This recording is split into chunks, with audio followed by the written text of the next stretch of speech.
my tea sippers, and you know what time it is. I hope you have all of your comforts together because it's time to dish the tea. And you're dishing tea, darlings, with Big Meech. Can't wait. It's time to dish tea with Big Meech. It's time to dish tea with Big Meech. It's time to dish tea with Big Meech. It's time to dish tea with Big Meech. Darling.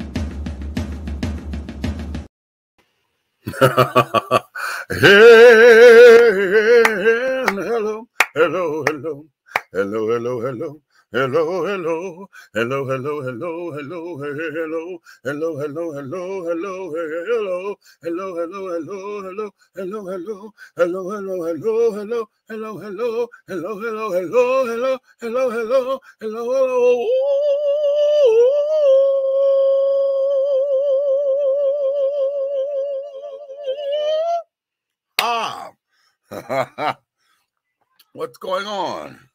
What's going on? And what's going on? Okay, give me a second. Because my big old foot done tripped over all my damn cords. So I got to pick up stuff off this floor so I can navigate the system. My mouse, my speakers. Yeah. Okay. Why is it? I don't care how many times I unravel this shit, it always gets right back into, you know, the cords all discombobulated and things of that nature, honey. So, hey, we are here. All right. Are we looking good out there? Looks like my signal is it says my signal is unstable. So, are we looking good over there? Let me make sure everything is together. Okay. You see that? God damn it. What the hell I do? I done turned off my lights. Because I done unplugged the damn thing. Okay, it's going to be one of those days today. Jesus. Okay. Hold on a minute, y'all. We got to plug the lights back up. And go from there. Okay. How about that? Ooh, I swear. Okay, wait a minute. I'm trying to be cute. Make sure I can get the thing in here. Okay, right. Okay. Right. Okay, the midnight hour. Okay. I'm trying to get cute. But my lights done went out. And wait a minute, I don't want to get up from this chair. I have to get around here and this and the other. However, they're trying to make me do that. I'll tell you what, let me do it like this so that I don't look so unprofessional. We'll have to cut to a commercial break. Let's do it like they do when live TV is live TV. We'll cut to a commercial break. Let me get this shit together and I'll be right back, okay? Whether you are a resident or visiting the ATL, if you need to satisfy your soul and your hunger with some good, old-fashioned, scrumptious victuals, then head on over to Tara Boulevard and feast at the Country Kitchen Cuisine Buffet. The Country Kitchen Cuisine Buffet has a mouth-watering array of delicious delicacies that will tempt your tummy, tantalize your taste buds, and please your palates. All of our items on the buffet are made from scratch, just like Grandma used to make. Try our meatloaf, the succulent fried chicken, the smothered pork chops, the short ribs, the fried and baked fish. Try our oxtails, the turkey wings, and don't forget some of those fantastic sides with the macaroni and cheese, cornbread dressing, greens, cabbage, red beans and rice, potatoes and gravy, and oh my God, don't forget the cornbread and those decadent desserts. Your hunger will not be denied. Come on down to the Country Kitchen Cuisine Buffet, located at 8562 Tara Boulevard in Jonesboro, Georgia. Come on down and tell them that Big Meech and Dishing Tea I sent you. Yeah. Damn it. Shit. Angelo Ellerby, the Henry Higgins of hip-hop, is the founder, president, and CEO of Double Exposure Media Relations. Double Exposure Media Relations is a full-service public relations, marketing, and artist development firm specializing in publicity, photography, artist promotion and artist development, makeup artistry, event production, and EPK development. Celebrating over 45 years in the industry, Angelo believes that a culture that does not take care of nor respect its artists is a culture that leaves nothing behind to appreciate. Let Angelo help you make dollars and cents of the entertainment industry.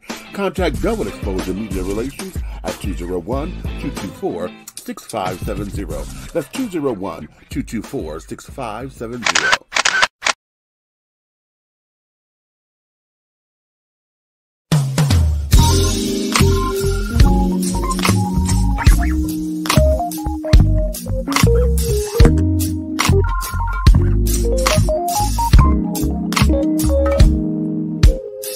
When I'm walking down the street, people are looking at me. What they see is a masterpiece created by the king. I am different by design, and I am fearfully and wonderfully made. I may not look like you and you me, but that's the way it's supposed to be. Dare to be you, dare to be me, and dare to be different and unique. I'm gonna be the best me I can be by letting His glory shine through. Dare to be you, dare to be me, and dare to be different and unique. I'm gonna be the best me I can be by letting His glory shine. Hey, you want to be a part of God's plan? Look at this angel. That's right, the shine, the sheen. You can only get that at Royal Extensions. Hit us up at Royal Extensions, www.royalextensionsatlanta.com or IG Royal Extensions 20.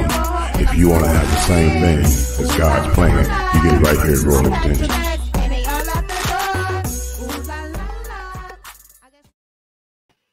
All right, and we are back. Hopefully my technical difficulties, honey, will be done and over with. My big ass feet keep. I thought I was ready, child. I had kicked the damn cord out yet again. Okay, I'm like, okay, look. All right, but we're here, and we're about to get some things done and carrying on, honey. What's going on in your worlds on this wonderful Saturday? Okay, it's been a long day for us. I'm sitting around, and I went to go represent for Passionate Riders, P Riders Car Club. I had to represent for the College Park Citizens Association, because today we were out at the mural in College Park. So if you guys are in College Park, Georgia, right in College Park on the corner of Main Street and Camp Creek, there's this long wall, honey, where we have just had a muralist come out and do this incredible mural. That is going to be, it's an introduction into the city. So in the beginning of the project, we went out and we went to go prime the walls. We were out there putting the white paint up there so it could get ready to be primed and this, that, and the other. We came in at the end because now that that we're finished, we went to go and put the sealant coat on the mural so that it could be, it could stand and withhold the elements and carry it on and all of that. So it's a wonderful day. Then after that, I was able to catch the meeting with CPCA. And then after that, we're trying to get readiness for stuff. And I had a special request. Okay, y'all don't know this, but tomorrow is our wonderful co-host, honey, the big guy ally, Big Red himself. Tomorrow is his birthday. So we got to talking, and number one, he wants me to come to his church. Y'all know I stopped going to church a long time ago and caring. No, I don't mind going to a good service. It's just that, okay, you want me to get up to come travel to go to church, child. All right. So I'm going to go to church. Apparently he and Mrs. Red, honey, they're singing. So they want me to come and all that. So, all right, we're going to do that. And then he asked me, we've been, when we had our little get-togethers and stuff, I had started doing the salads and stuff. So I do this great big old huge salad or whatever. And, I make it to where the salad itself could be a dinner salad. I make it very pretty and all of that. And what I do with it is cute. So, okay. So he said, oh, I'm glad you said that because I want you to make me one. So now we got to go to church and I got to take him a salad. So it's going to be one of those things. So that there will be tomorrow. So listen, we'll do a whole big old birthday thing for him tomorrow on the show, you know, and things of that nature. So I'm telling y'all now, you love Big Red, the big guy ally, honey. Make sure that you guys put your comments and stuff up in here. I'll give you, in fact, send them over to me and we'll put it all together and things of that nature. What would be nice? What would be nice?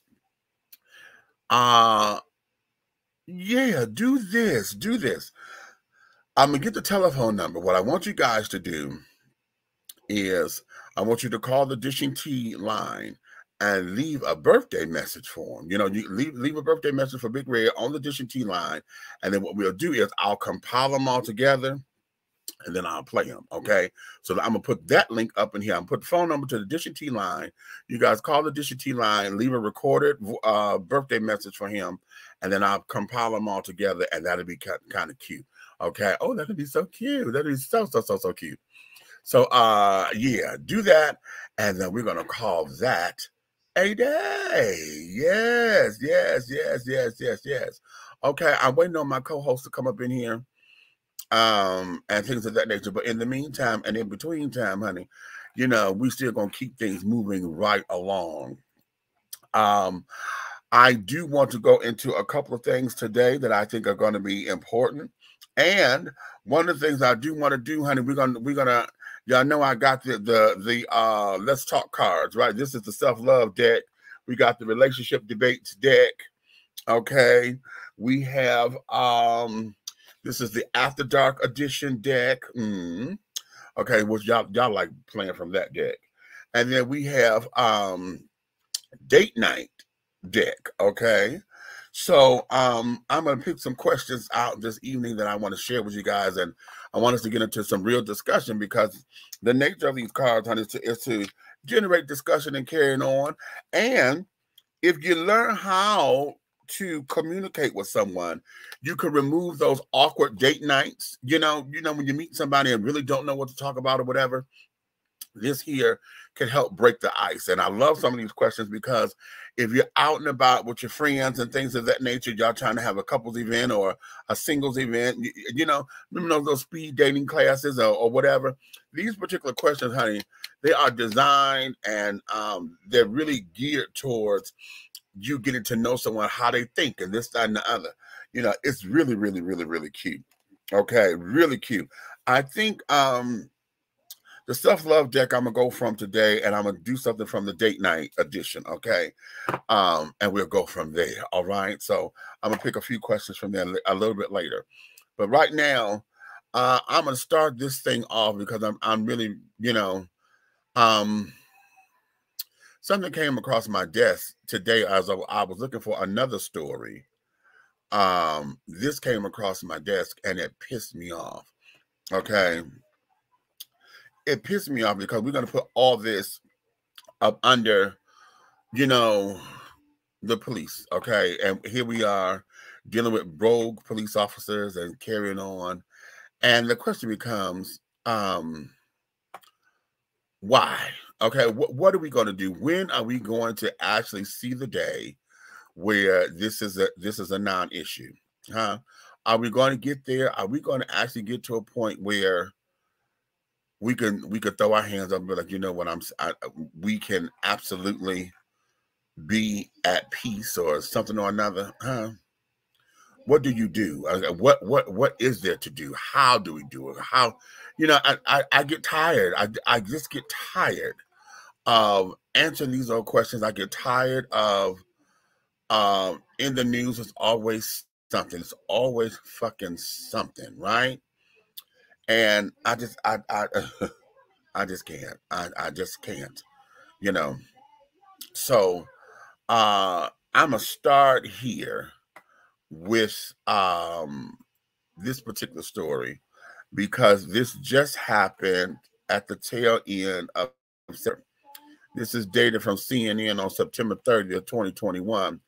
And it says here, A deaf Colorado man has filed a federal lawsuit claiming that the two local police officers slammed him to the ground and tasered him without recognizing his disability when they arrested him after stopping him for running a stop sign. Attorneys Bradley Mystic, attorneys for Brady Mystic, who spent 4 months in jail, filed the lawsuit 2 weeks ago in the U.S. District Court in Denver against officers Nicholas Hanning and Ellie Summers, the city of Idaho Springs, and the Board of County Commissioners of Clear Creek County. In 2019, arrest was captured on body camera footage from at least one of the officers, which was shared with CNN by Mystic's attorney. Mystic is deaf in both ears and primarily uses sign language to communicate. The charges against Mystic, which include second-degree assault on a police officer and resisting arrest, were eventually dropped, according to the lawsuit. Mystic was also charged with criminal possession of a forged instrument after Summers found what appeared to be 24 $100 bills in his wallet, which she said felt like they were made from printer paper with Chinese symbols on the back of the bill, according to the police report. According to the lawsuit, the bills were fake movie prop money with Chinese characters from Wish.com, which is an online marketplace. Possessing play money without any intent or attempt to pass it off as real money is not a crime, the filing says. Mystic was held in jail for 4 months. I'm going to say that one more time. Mystic was held in jail for 4 months with an extremely high bond due to the serious nature of the charges and could not pay his bail, according to his attorney, Raymond Bryant. Mystic's bond was lowered to $3,000, which he still could not afford, and then he was granted a personal recognizance bond, releasing him from jail without having to post any money, Raymond said. The prosecution against Mystic continued for almost 2 years until District Attorney Heidi McCollum moved to dismiss his charges in July. In the lawsuit, Mystic claims he was denied an interpreter while in jail. He's seeking compensation for physical and emotional harm, pain and suffering, permanent scarring, and economic damages, as well as punitive sanctions against the individual officers to punish and deter the blatant abuse of authority and violations of rights evident here. Quote, while in jail, Mr. Mystic suffered even further indignity, humiliation, isolation, and discrimination due to being deaf, due to being unable to communicate, the lawsuit says. He was also allegedly denied an interpreter during his meetings with his attorney while in jail. The Clear Creek County Sheriff's Office is responsible for the jail's operation under the supervision of Sheriff Rick Albers. The sheriff's office denied to comment on the case when contacted by CNN due to pending litigations. Okay, there's more to the story. I'll put let me take the link here, and I'm going to put this link in the chat, so you guys will go and finish reading this. Okay. Now I want you to understand this here becomes significant because, you know, as what is this? Wait a minute, who is this in this damn comment? Okay. Oh, we got a troll. Okay. You want some attention, honey? Okay, I'm going to put you up here because you want some damn attention. You want some attention. You want some attention, okay? Okay, you want some damn attention. And you up here on YouTube. See, this is the kind of shit that I wonder about on YouTube because, see, y'all will block my shit and tell me that I'm doing some XYZ shit. But shit like this, you won't sit down here and do nothing about, right? You won't do nothing about fuckers like this, right? And he put this shit up here like 4 or 5 times. Okay, so this here is, you want attention and you want somebody to do this, that, and the other. Okay, Okay, Mr. Man. So what we're going to do, we're going to block you at this time. You're blocked. No, we're not going to put you in timeout. We're going to block the fuck out of you, honey. Hold on. What the fuck was that about? I'm sitting up here reading this story, and I come back to the comments, honey. That there was up in the comments. He's on the YouTube page, chat. I don't know which page he's on. He's probably on my page. He on your page? I think so, yeah. But I just blocked it, so. Oh, well, I was going to go to my YouTube and run his ass up out of there. So, be that as it may. You moved that shit already? Yeah. Oh, that thing worked, didn't it? Huh? It won't work. Yo, man, I'm finna get on. I'm finna get on the computer and get online. All right. All right. He's finna go out and come back in, y'all. We take him out of that. And then he's gonna come back in on a better reception. Okay. So with that being said, darlings, with that being said, okay, let's go here. Let's talk about it. What is up with this? What has really pissed me off about that particular story? And I got another one right behind it. No, you know what? Hold on. No. Let me do this. No, because they're in the same right. Oh, excuse me. They're in the same realm. Okay. I'm going to share this page. We got to share the screen because they won't let me download it. Now, if y'all watching this live, honey, watch it live because I may have to take it down because this is a CNN clip, and they may want to charge copyrights. But hell, we're talking about the story, okay? I want y'all to see this because I don't know if you've seen this before or not.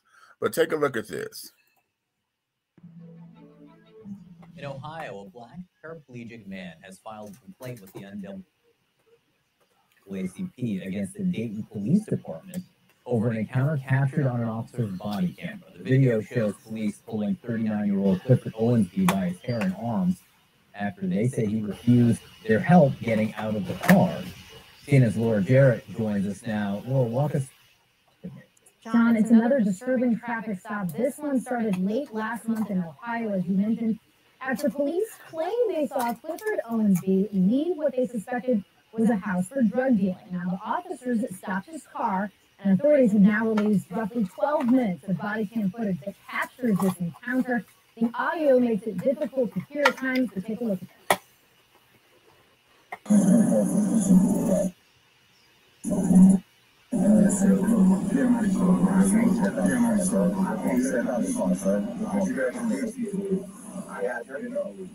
Well, I hope you get out.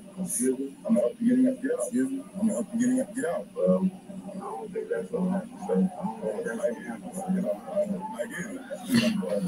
I'm asking you, but I'm telling you. Not going to happen because he can't move his legs. The officer then explained Owensby can't be in the car when a narcotics canine dog sniffs the vehicle. Owensby repeatedly asked for the officer to call a supervisor to the scene. Things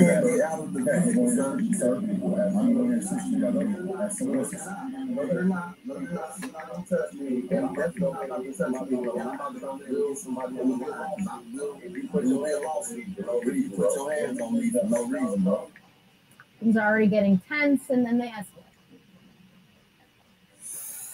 When you come down the street to Ferguson and Grand, you just pull me over. The police just pulled me over, and they trying to make me get out the car. And I'm telling them I'm a paraplegic. I can't get out the car without no help.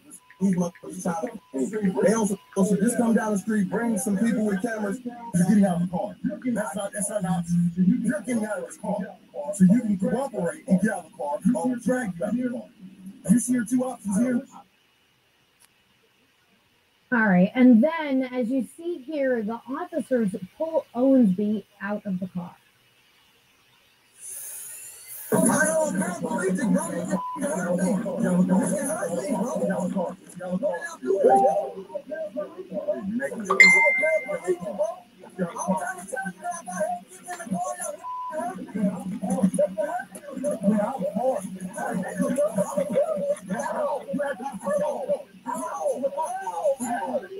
Somebody help! Somebody help! Somebody help! Somebody help! Somebody help! Somebody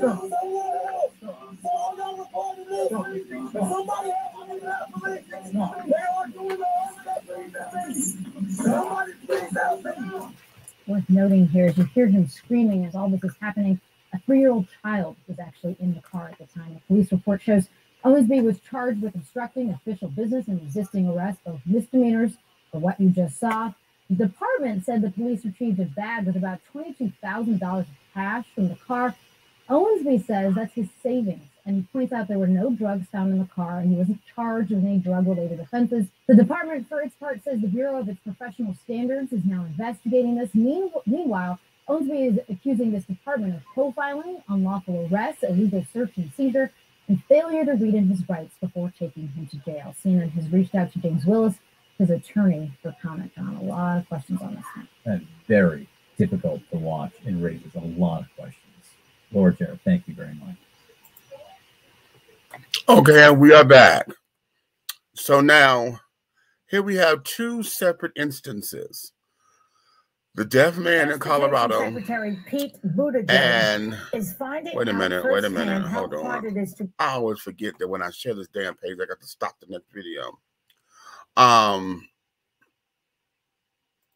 But we have two different instances here where we have people with disabilities who are not being cared for, not being treated, not being assessed, and yet the police feel as though they have to do the things that they do. Okay, now let's start with the deaf man in Colorado. Okay, who's suing Idaho Springs. Okay, and what's the Creek? What's the Creek County? Hold on. That's the name. What's the name of the county? I want to get the county. Clear Creek County. Okay, Clear Creek County of Idaho Springs, Colorado. Okay, so yeah, here we have. They said that the man he uses sign language to communicate. Okay. Now, for whatever reasons, I don't understand why the assessment was not made that he can't hear. Okay, here, why is it that officers are not given assessments? Officers are not looking at the scene, especially when you're trying to make a damn arrest. Now, you have if this is an arrest, this is not some kind of scene where this is a quick judgment call. You didn't pull your gun or whatever, and your life is in danger, like you like to say. That was none of that here. We have here, you have a failure to communicate in your eyes, and there's a problem. So now, during all this time that you're trying to wrestle and this, that, and that, why is it that a supervisor has not been called? Okay, why is that? Why aren't folks acting as if there are other circumstances here? You know, why is it that everybody is always on the defense? Now, here's something I want to, now I'm not a police officer, but being in the security field, I am a first responder. Okay. And there are often times where assessments have to be made. Okay.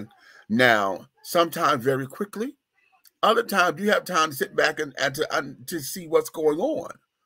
You know the difference when somebody's ignoring you versus when somebody can't hear. Okay, especially when they give you the silent treatment, and you know when somebody's communicating with somebody else and they don't want to communicate with you, whatever the case may be. In this particular situation, okay, I'm sure that there's somewhere on the man's person, either on his driver's license or whatever he had, there's somewhere that indicates that he's deaf. Okay, and if there wasn't, still, how is it that this man was able to spend 4 months in jail on charges that y'all say because he had fake money in his wallet? I got that same Chinese money that they talked about. I have that same prop money here that we use for movie sets. Okay, it's prop money. It's nothing illegal about that. And y'all put this man in jail. And then according to the deposition and the thing filed, the complaint filed, the law, well, no, that's more than the complaint, it's a lawsuit. Y'all did not even give him an interpreter. So now he can't even communicate with anybody. And y'all got him sitting there for 4 months. What is wrong with that fucking system? Now, I need to understand where's his family. Because for 4 months, he had no communication with anyone. Somewhere in here. Okay? The lawyer at the time, if he had the public defender before getting the lawyer that he has, they didn't consider to say, we can't communicate with him or something. We got to get somebody who knows him. He was just a John Doe. He couldn't have been just a John Doe because you found his address or something. Somewhere you found his name. Even if you took his fingerprints, you found his fucking name. You found out who he is in some kind of capacity. So why wasn't anyone else consulted about his whereabouts or whatever the case may be? You know, especially when you realize that you are not communicating with him. I'm having issues with that. I'm having strong issues. Now let's go over here to the paraplegic. Okay. He's telling them, y'all see, do y'all see in the mechanism in his car that he uses to push the pedals and all that? We had a family friend who was paraplegic. And that's how he was driving his car. He had the manipulator, the pedal manipulator and stuff, and he was able to do his own thing. Okay.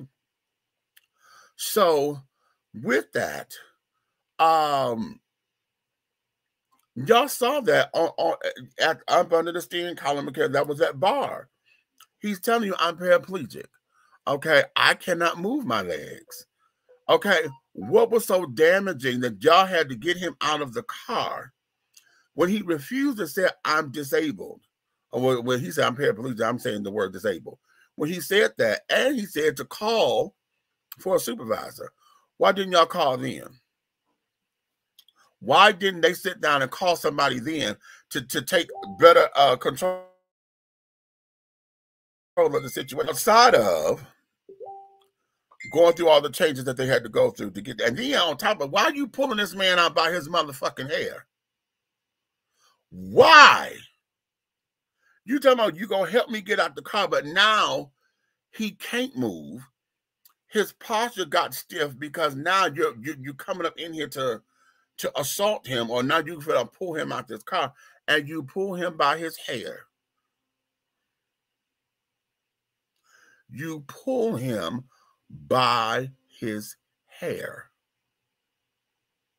Where do they teach y'all that? Where? In whose book?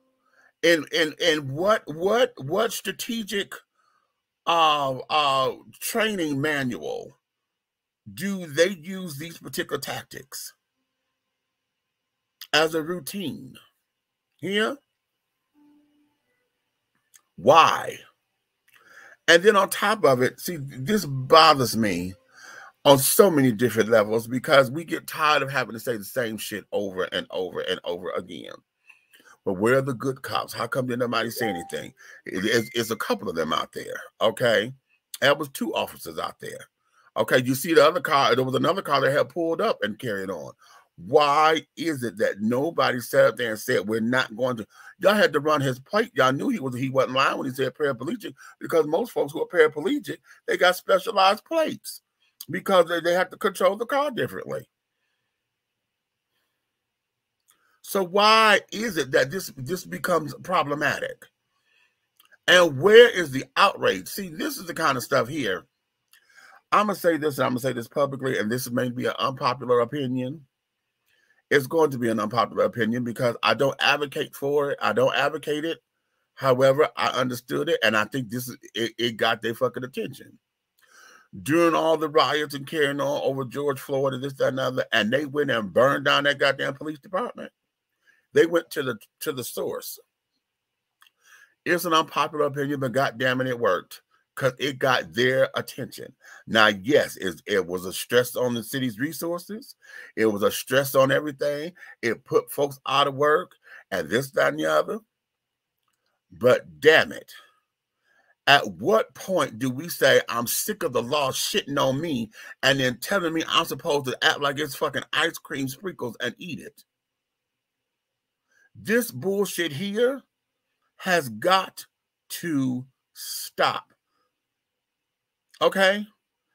But the question becomes, how do we do it without it becoming some volatile burning down the damn police thing? Huh? How do we do it? Because every time we sit up and have forums like this, we have, here, I was just watching Roland Martin, the one guy, just what was it, yesterday, I think this came on, the guy out here, the black guy in Louisiana, who is the whistleblower. Now they threatening to fire him. All the other cops are sitting there turning their backs on him and shit because he opened up his mouth. So what is it? You want the damn job, but now ain't nobody supposed to tell what the fuck is going on, and especially when it's fucking up. How do we sit up here and get this shit together? Listen, now y'all heard me say this before. If you're gonna be organized fucking crime, then organize the shit. Stop looking like goddamn this haphazard shit here. If you're gonna be organized motherfucking crime, goddamn it, then sit down here and stop getting all these goddamn hotheads on the damn organize the shit so that it is on the up and up. You got to do your own checks and balances. If you don't want the public to do it, then do your own shit. Get these fuckers up out of here that's sitting up there fucking up the damn department then, if this is what the case is. Okay? I'm from the old school, honey. I don't mind organized crime because it's organized. Okay? That there, and if you really want to know the truth of the matter, that's what the fucking world, this particular country is made up of, just that. Organized crime. Okay? It's not for everybody. Everybody ain't in their business. Okay? Those who do, they do. When they take care of business, it is quiet. All this old gangster shit y'all like to see in the movies and carrying on, that's bullshit. Okay? Y'all live for the Godfather and all that kind of stuff. Child, organized crime don't work like that in the open. Okay? They don't work like that. You want to... I'm going to say something that's going to be real controversial. You really want to understand it? Look at your politicians and look at our government. Whenever they want to do some fucked up shit, they don't go out in the open, do they? Y'all watch Scandal and carrying on, and I'm saying this like this because of this. Y'all heard me say this before too. Anytime we watch something on TV or in the movies and carrying on, y'all know all that stuff got to go through the FCC, right? It has to get cleared by the FCC. If they stamp it and say, yeah, and give it a little rating or whatever and say, yeah, the public can see this, that means they don't mind you knowing. Y'all seen a number of movies in Canada. Y'all know my Bible is Enemy of the State. Y'all seen a number of movies that give us inside track on how government works and this, that, and the other, blah, blah, blah, blah, blah. Scandal there, y'all. Okay. And understanding how it works. We've had Scandal. We've had The West Wing. We've had a number of other shows about the White House and carrying on. Everything, it still had that common element, didn't it? Didn't it? Okay. But the difference here is what? Organized crime is organized. They don't have any and everybody in their shit. They know how to sit down there and get rid of folks who fucking up the shit and carry on. The police department, y'all got too much damn power, and it needs to be redirected. I don't say defund the police. I say redirect it. Okay, you ain't got to defund them because they need their coin. Okay, they need their coin. What you need to do is redirect some of that shit. Okay, don't defund. No. Because if you defund, eventually you're going to have to refund. Okay? No, redirect it, reallocate it. Y'all got money in places that it really don't need to be. Okay, according to what the reports and stuff are saying, child, redirect that call. And I'm not talking about community projects and all that kind of stuff that the people are saying. I ain't talking about that old bullshit, because that there is just to save grace. Those are political talking points. That ain't what the fuck that is. Okay, that ain't what that is. You want to sit down here and make some things happen? Put them damn mini stations back up in the communities. Okay, fund the neighborhood watch again. Okay, you want your eyes and ears on the streets and carrying on? Put the money back in the damn community. What the hell are y'all doing with all that money with the drug bust and carrying on? Okay, every time we hear, oh, they done found umpteen hundreds of thousands of dollars. Ooh, this was a big one, 2.5 million. Where's all that cash? And it could, okay, so you lock it up for evidence. Okay, after the trial is over, where is that cash? You understand? No, don't defund. Redirect. Put it back into where it belongs. Okay? Put it back where it belongs. We need you back on the motherfucking beat. You need to hire more people. Okay? And you need good people. Y'all need to put that money into mental health. Some of these folks are just fucking stressed the fuck out. Don't know what's going on. You don't even know what's going on in their home life. Some of these kids coming to work because they're going through divorce and they got matters of the heart and carrying on. And then you sending them over here with a spouse abuse, domestic violence case. Okay? So he could snap. All right? Or you sending them out there, they done just lost their kids. Okay, in a custody battle, and then you sending them out there to some case where somebody done something to a child. Yeah, they're finna get a snap. They need mental health, ongoing mental health, insurance, and all that kind of stuff. They need that. But at the same time of them needing that, they also need to have something up in here where the discipline and the accountability, honey, is going to take place. Because I'm sick of hearing these kind of stories. I'm sick of hearing these kinds of stories. I'm sick of it. What you say, Roll? That cash is in some of the cops' hands. Of course it is, child. Of course it is. Everybody played James Evans, child. Okay? Everybody was James Evans with the extra $2,000. Okay, it wasn't 29. It wasn't $27,000 before. They were 29. I counted all that money. They looking for 27. Give them the 27,000. We got the other two. Ha.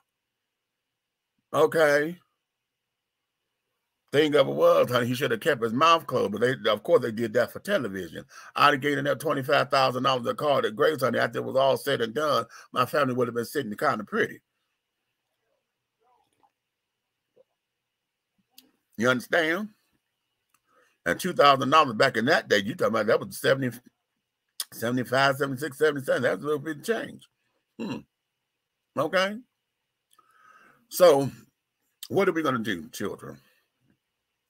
What are we? Y'all quiet? Why y'all quiet? Don't get quiet now. Don't get quiet now, and don't get all suspicious and carrying on. No, what the fuck are we going to do? What is it? Because we get tired of hearing this old crazy ass shit. How you gonna sit down here and not understand? The man said, "I'm paraplegic. I cannot move my legs." Now here's what the dope thing is. Y'all claim that y'all saw him coming from a suspected dope house, but you never charged him. So who lying?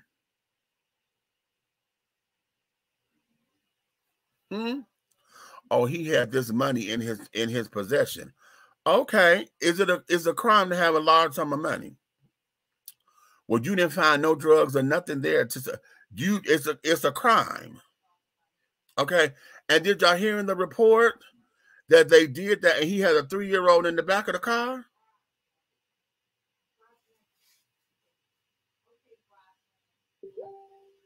He had a child in the back of the car. Okay. You say what, Road? Cops need to be retrained. Okay, now what kind of training do they need? Okay, what kind of training? Because we could easily say retrain, but what is the training? Okay, what is the training that we claim that they need? Because see, retraining, you know, right now, let me do this. And Princess Judah came up in here. You know what this is? How we do with security. Anytime we go to a training, what does it become? It becomes a great big huge lecture shit. You sit down here and they tell you this and they show you this, and okay, these are the new procedures. You may get a little hands-on demonstration here and there. And then after 8 hours that you get free lunch, because they pay for lunch, then they give you a certificate of completion and say you've been trained.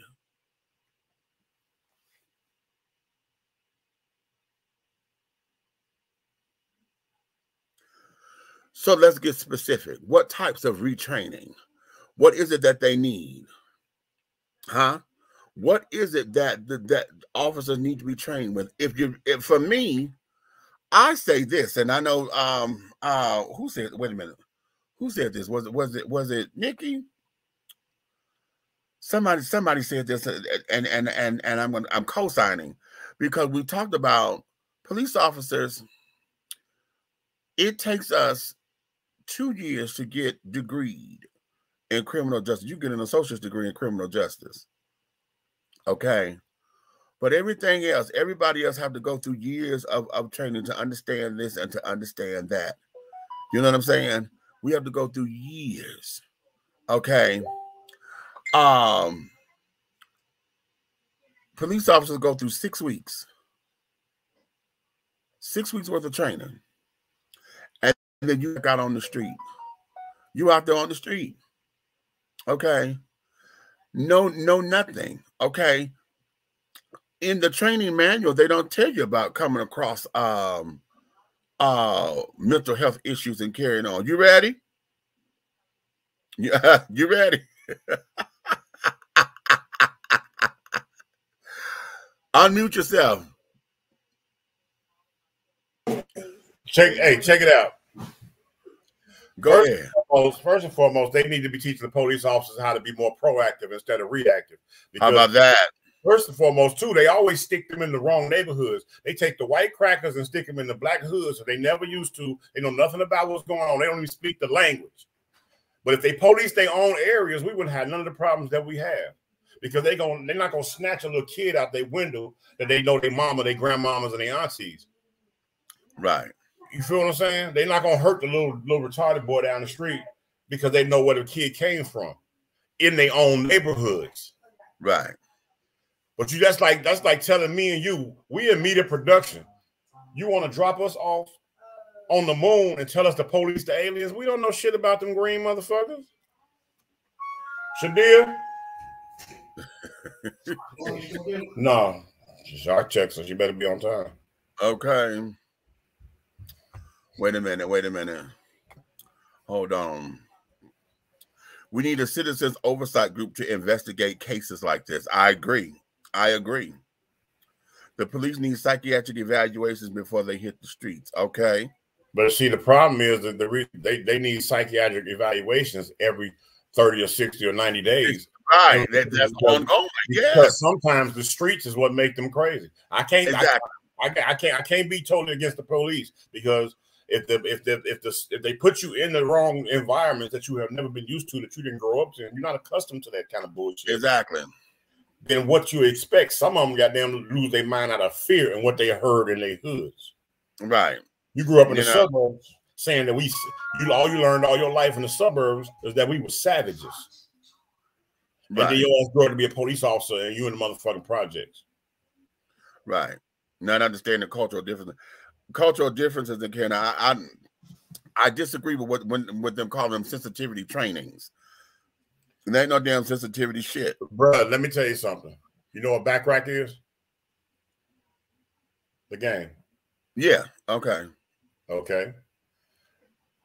Do you ever see a black cop run into a doggone call because somebody's playing back rack? Or do you see a cop run into a call when niggas are playing spades? Right. Oh, okay. Oh, bruh. I can't tell you, I'm gonna need security when we go on tour, bro. They don't like what I got. Dig that, because you're right. Spades a bid with, damn it. Yeah. Or domino, motherfucker. Yeah. Because it's cultural, and we talk shit at those games, which other in the eyes of other people look like it's an eruption. Yeah. If you got a white cop, right? Let me give you an example. This is funny as fuck. You got a white cop. He gets called to a disturbance, right? Somebody says a domestic altercation going on at their neighbor's house. Right. The white cop, rookie, comes up. He's walking up on the house. The music is bumping. Nobody's answering the door because they can't hear the bell. Drinks is flowing.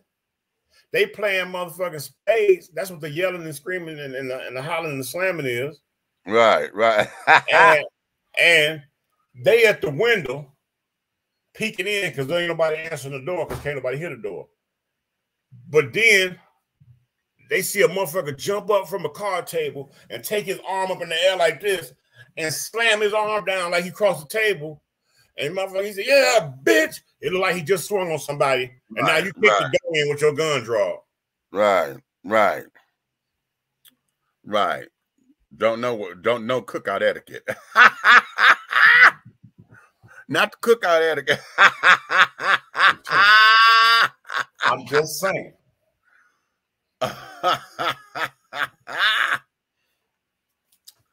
Cookout etiquette, honey. Okay, wait a minute. Rose say what? They need psych evaluation to make sure they mentally can handle the job. Child. Okay. That needs to happen before they get hired. That should be during the time that during the hiring process. But again, now we talking about defunding. The kids want to talk about defunding, but they can't defund because that's what, when I say reallocate the funds, that's where the money got to go. The money got to go into those particular programs because if we want quality officers, listen, I was told this by someone who does Army recruiting, okay? And I had him on my show years ago when we first got started doing Dishing Tea. And he said to me that the Army and all of the military services and carrying on, that when they go to start to recruit, they go through what they go through as far as the training and stuff and the rigorous application process because they want the best of the best. He said, and I'm gonna have to I'm gonna put the link up on Facebook so y'all can go catch that interview. Basically what he said was because of all the benefits and stuff that they give as far as the GI Bill and all this travel, blah blah blah blah blah, that they just don't want any and everybody, okay, to come up in there. So they look for the best of the best. And then I took offense to that. I said, well, wait a minute, because y'all come to the poor neighborhoods and y'all promise a pipe dream to these kids. Yep. You know, you come out here, and he said, no, we don't recruit like that. He said, what we do, we offer them opportunities. We don't offer pipe dreams. We offer opportunities, but a lot of them don't cut the mustard. Because a lot of them, you know, they can't pass the physical stamina and blah, blah, blah, blah, blah. And as he was saying this, what hit me is that he said, you have to understand that we run this like a business. And then it all starts to come into place now. Okay. It all started to come into place now. And if the armed services are running this like a fucking business, okay, to where all your benefits and stuff are based upon your job performance or what they consider to be, you know, who is the big bucks and the big this and the big that's. Okay. If they doing it, then that means, and especially if that's the level, because most folks who voluntarily go into the Army, they're looking at that as a way out.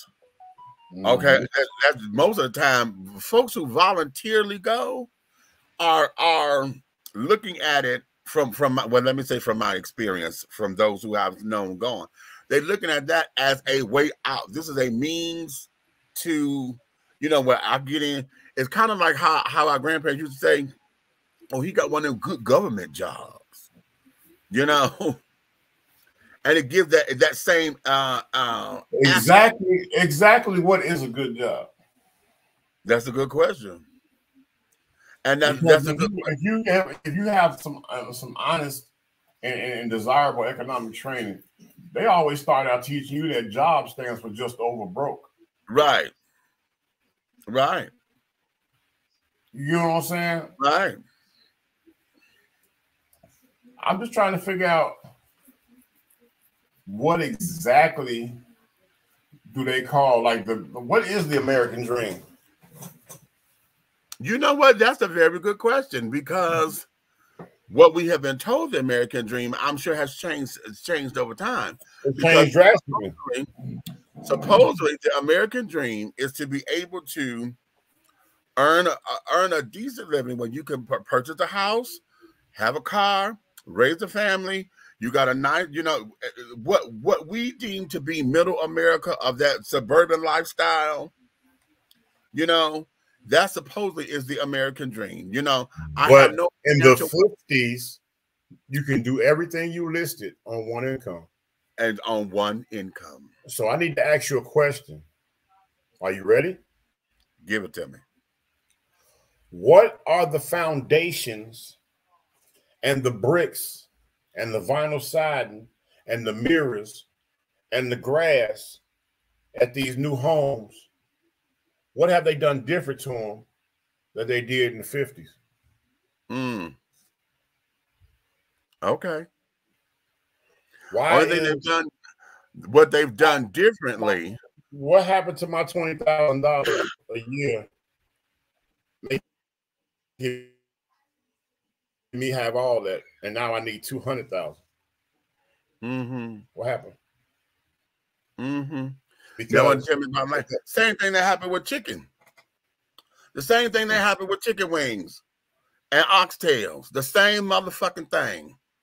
Once they declared chicken wings as white meat, chicken wings used to be 39 cents a motherfucking pound. Okay? That used to be the cheapest part of the goddamn chicken at one point. If you remember, chicken wings,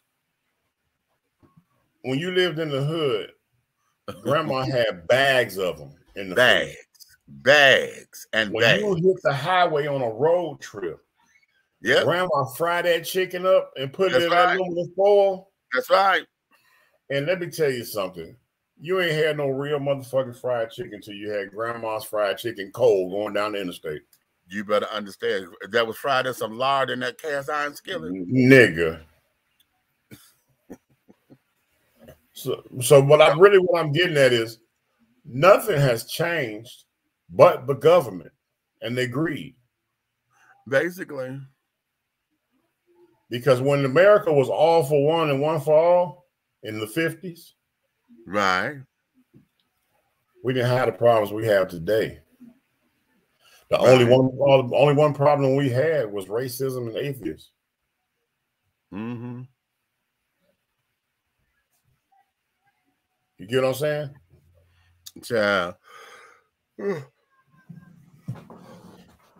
a minute. Israel, I don't think these police officers' backgrounds are thoroughly checked.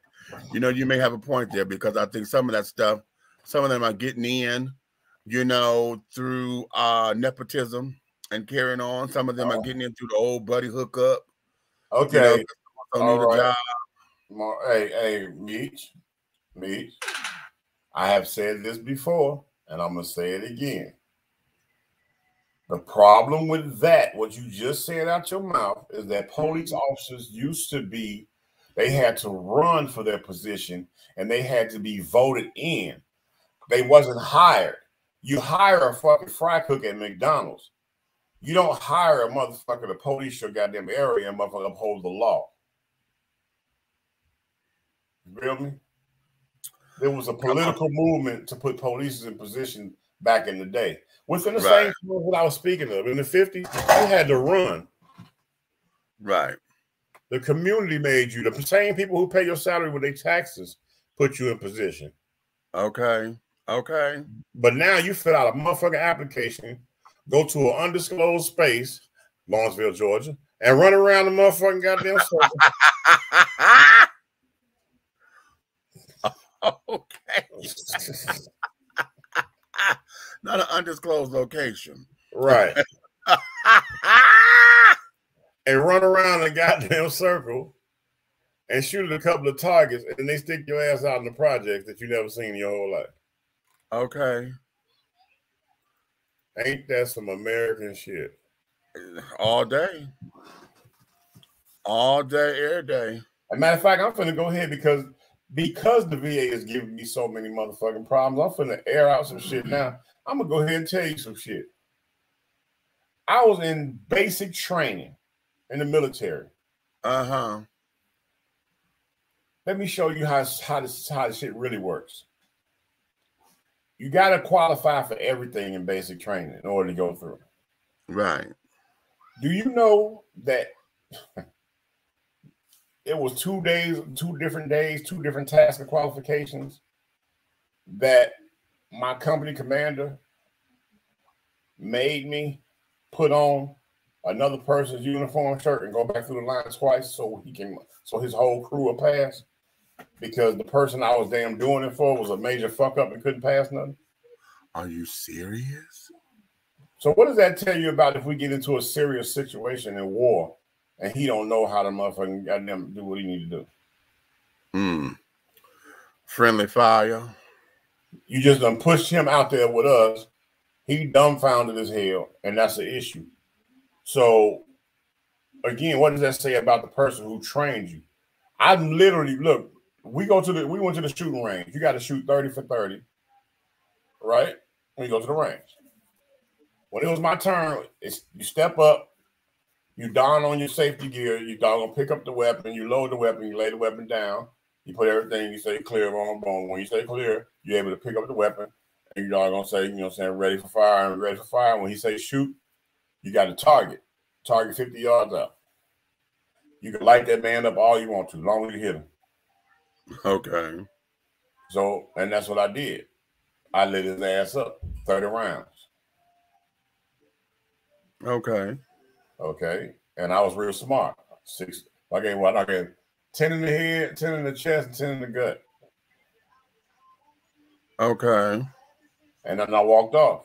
And the guy was standing there like, what the fuck is wrong with that dude? You know what I'm saying? Right. But when I came outside, you know how everything is a little trail. You got to go through a line. You know what I'm saying? You're like, when I get done, I got to go out the other door. The door I came in, you don't go out the same door. So you go out the other door, and you get back in line outside because you got to wait for the rest of your doggone platoon to come. Okay. When I step out that door, company commander pulls my arm and say, hey, come here. I step over there. He's like, what? He said, give me a shirt. I'm like, okay, yes. I'll take it off. And he handed me the shirt with the other nigga name on it. He said, get back in line. I was like, what the fuck just happened here? And I get back in line. When I come back around, then they only looking at the name on the shirt, and they checked it off. So I step up and I shoot, and I got them take the test again. Wow. And I qualified twice. Wow. But I qualified for his military record.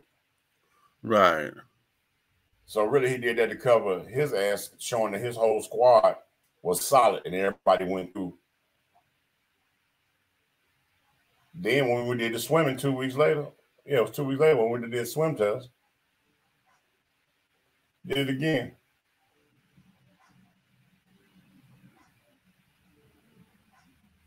Here's my question.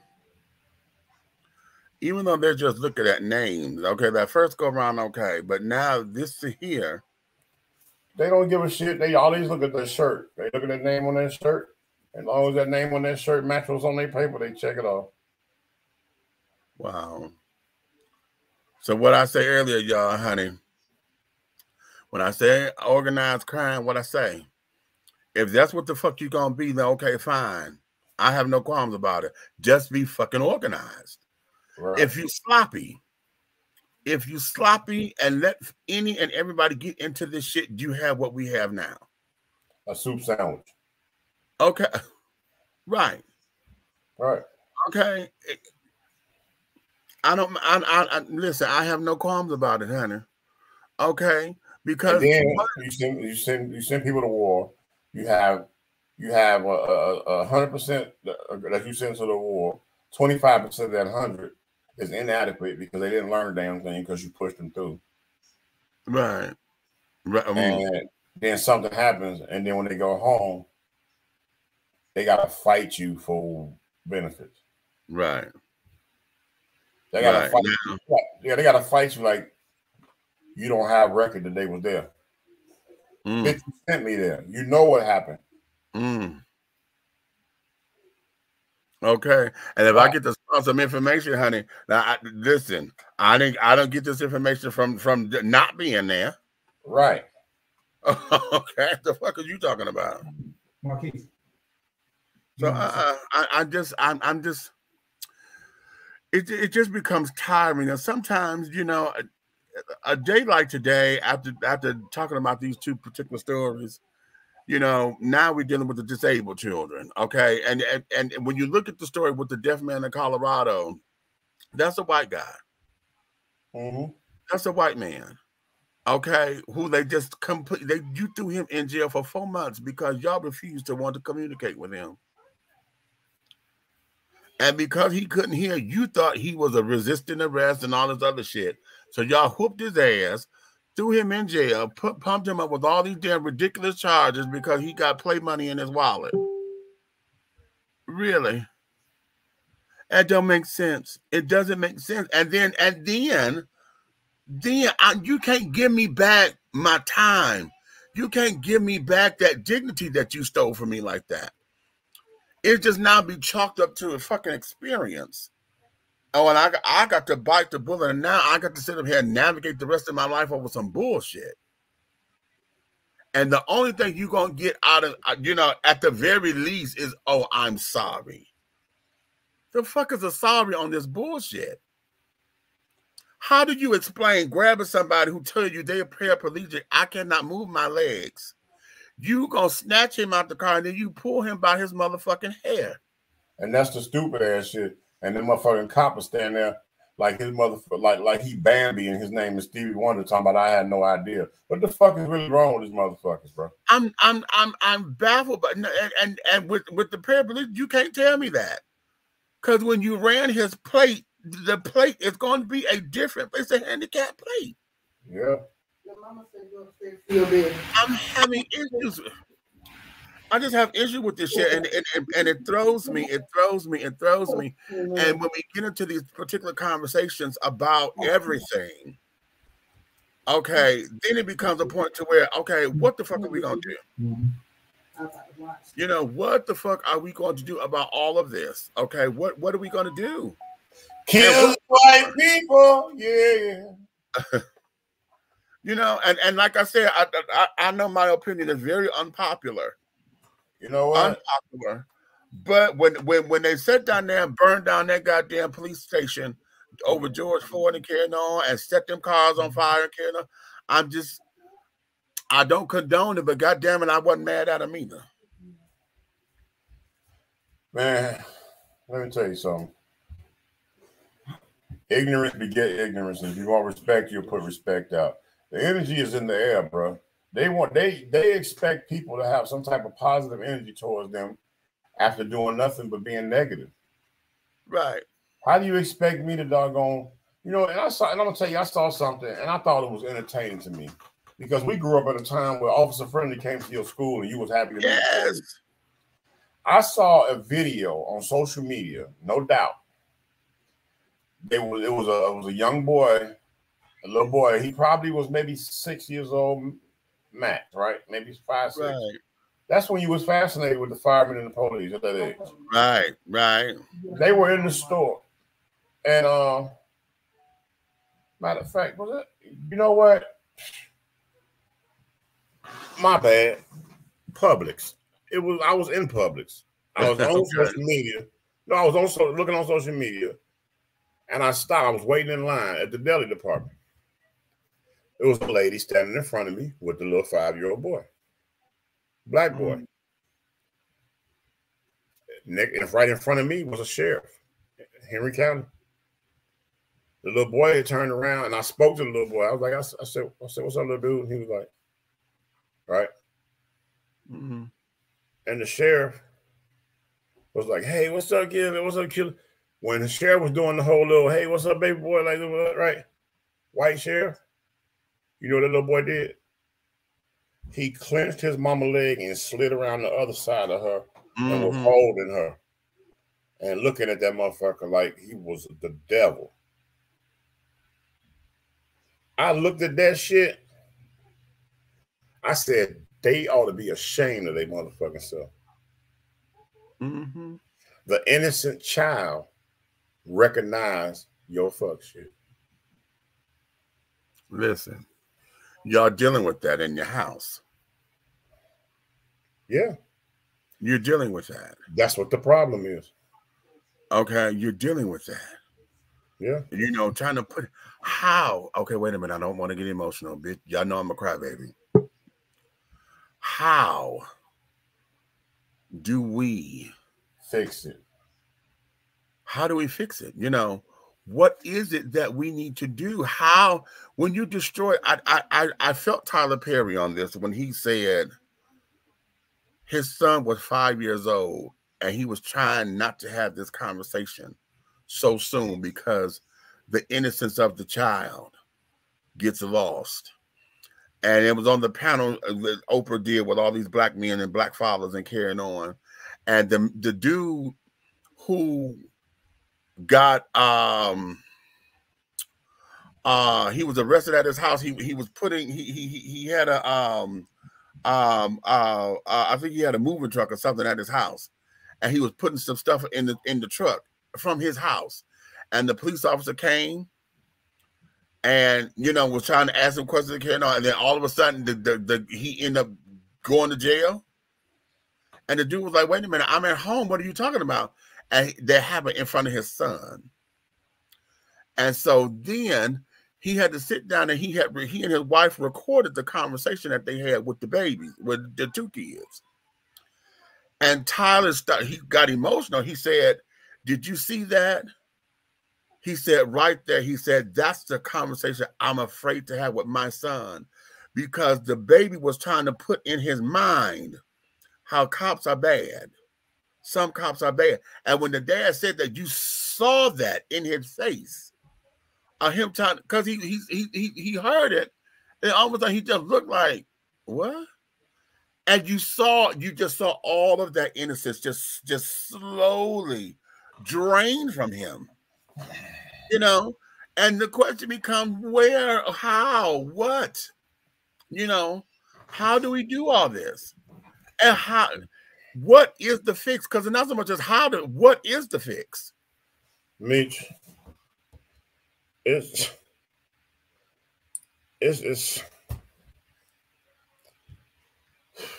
man, it's a rough world out here, man, because you got so many people. It's like the opinions of these situations are like a tug of war in society. Mm-hmm. Mm-hmm. Because you got so many people want to talk about the stress of the job of the officer, and I get that. I can understand that better than anybody, probably in the urban community. You know what I'm saying? I will give them that. It's got to be stressful. I got a few friends as cops. Mm-hmm. And I do understand it. And you know what I'm saying? And I've had my little time where I had to do some work when I was in the military, because everybody got to do some policing. You know what I'm saying? When you're attached to a certain command. Uh-huh.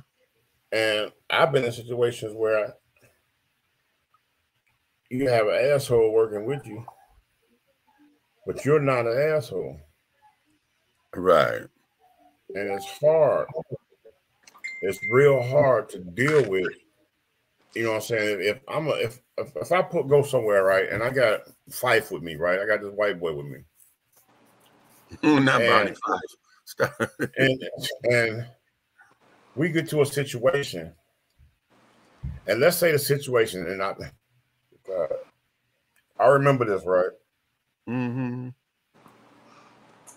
We got to this situation, and it was a domestic call. The couple was doggone black man, white woman. My partner was white. There's no way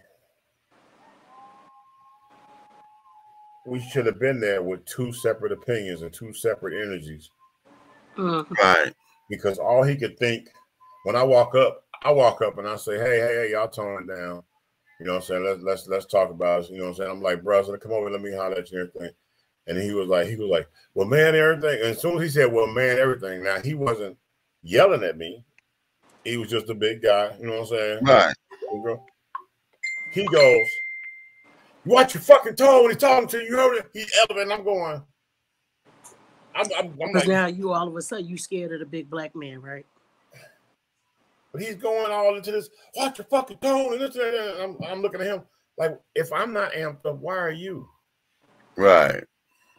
But here it is. I have to maintain a certain caliber because you can't be in front of perpetrators or situation and be both have a bump heads with the person. Y'all came right, to because help. then they could, whoever it is could take advantage of the situation because y'all about to go at it. Right. I kind of looked at him and I was like, you know, and I think he read my face. And so what I did was, in order to make it quick and easy, I said, okay, you know I like to irritate people. I walked the black guy over to the car. I said, come let me talk to you. I said, just chill right here on the car and everything. I said, what I'm going to do, I said, I want to hear your side. I said, but I'm going to have a talk with her. And then I'm going to come back and me and you're going to discuss what happened. And then we're going to figure this thing out. And we're going to keep it simple. I said, nobody's going to jail tonight. Right. Walked over there to her. And she's crying and upset. Gave her some tissue. I said, what's going on? She was just upset because of the hours that he keep in the company that he keep, and they were only having words. It was a neighbor that called it in. Feel me? Okay. Right. The neighbor called it in as he beating her ass. Neighbor was white too, right? Exactly. And so as she calmed down, I told her, I said, well, the reason we're here and neither one of you all called is because one of your neighbors called and said that you were being harmed. I said, I don't see anything wrong. I don't see a mark on you. You're not sitting here and you're not complaining about any pain. I said, and she was like, no, he would never. She said, no. She just made it clear that she said, the most we're going to do is get out of tone with each other. I said, well, is it safe for him to be here or you to be here? Like that.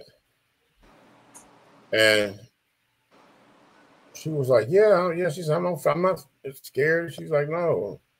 She said, we don't even know when y'all pulled up.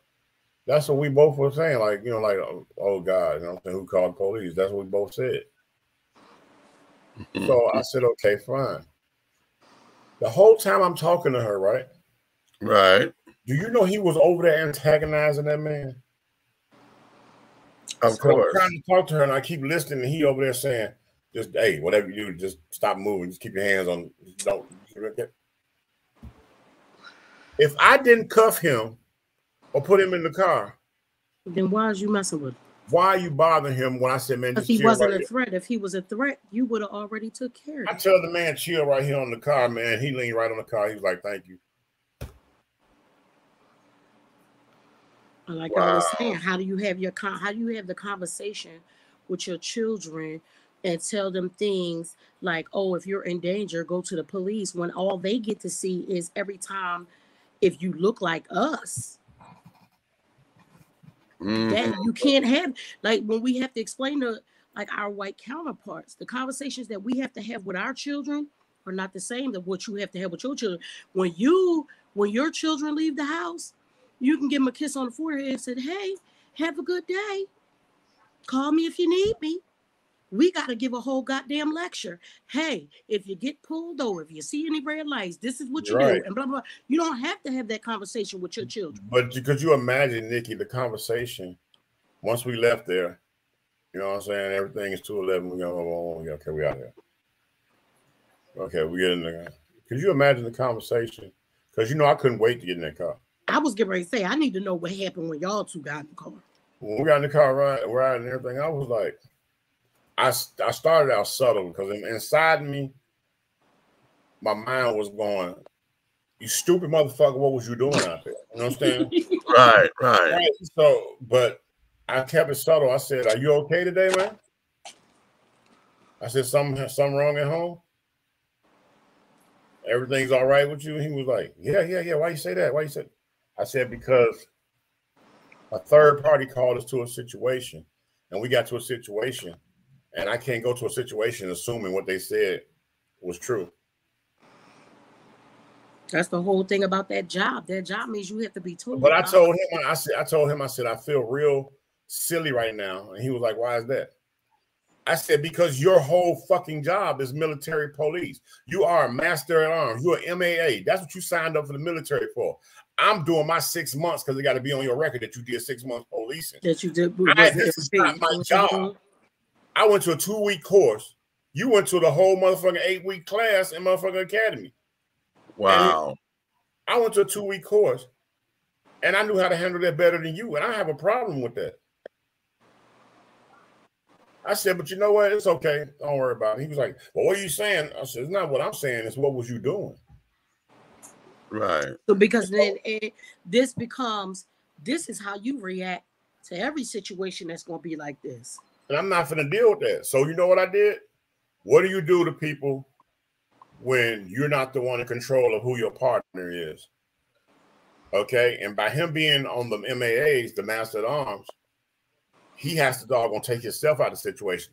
Me being a doggone temporary 6 month, I got to do my 6 months wherever they put me. So I started, you know what I did? He was gone in less than a week. I started talking about every little white girl I seen and whom and everything. And I'm like, ooh. Exactly, because you got to do stuff like that. It don't make no sense. Because when I started seeing a white girl, and I said, boy, she thick like a sister. I said, I ought to pull over, put these cuffs on her and handle some of this thing here. Blah, blah, blah. I'm talking, and the more you do it, you know, like after you do it a couple of times, first couple of times, he's like, oh, yeah, she is. She's fine. Yeah, she's fine. But after about the third time, whatever, when you start talking about, oh, man, I had these two twins last night. One was brunette, one dyed her hair blonde. You know what I'm saying? I said, them blue eyes, bro, it was killing. He was like, blue eyes? You know, I was like, yeah. I said, yeah. Their dad is a naval pilot or whatever. You know what I'm saying? Well, they were like, oh. He's like, oh. When I start having them conversations, like I'm around here just banging up all the white girls, came to work and his ass wasn't working with me no more. I bet. Came to work, had a new partner. They said, you'll sign a new partner tonight. This and that. I said, oh, what happened to my homie? TJ says, I had a domestic in Naval Station. Yes. Woo, boy, I've been to roller. Go ahead. Off the white guy, Spanish wife. Come to find out the white guy, GS-14, was a pedophile. 60 days at Shore Patrol. Shore Patrol, yeah. So he hated those 60 days. Hey, Shore Patrol was the pits, bro. Because when you work Shore Patrol, you working with the locals, the local police. Mm-hmm. And I done been on calls. Sure. Okay. I get it. All right. Like I've been on calls with Lord. I've been on calls where people from my you was a Rotor 2 president? That's what's up, baby. Yo, so I've been on calls where it was a domestic fight. And you know, what's the name of the area in Detroit? You talking about everybody know when you go over there what the hell you looking for. Oh, which part? Maccabeewig or where the train is at? Where they that's Woodward, honey. Okay, yeah. Okay, so look. so for people who have been in the Navy and know where Little Creek is, Little Creek Road was prostitution area, and it was so, and you don't know what you get. It's like Cracker Jack box. Okay, look. So I get to a call with Norfolk PD. outside the gate of the air station, back gate. That's where all the hood was at, going back that way. Okay. Man, they in a hotel, running the train on a prostitute. And I was confused. I'm still confused to this day. I don't know how the first two got done, and the third one going there, and he going there, he get hit in the leg with another leg, and all of a sudden a fight break out. Wow. Nigga, you knew where you was at. So but I'm saying he get hit in the leg with another leg, and he like, oh, wait a minute. That's what I'm saying. You knew where you was at. Why you shocked about that extra leg? But my problem is this. He and they're fighting, they tearing the hotel room up. That's what that was the call was for. They fighting. Because he found out he in there with a punk, so you gonna beat the punk up. That's what he said. I'm in there with the punk on. That was the report. That's what he said. Okay. Look. I'm confused on the first two guys that finished.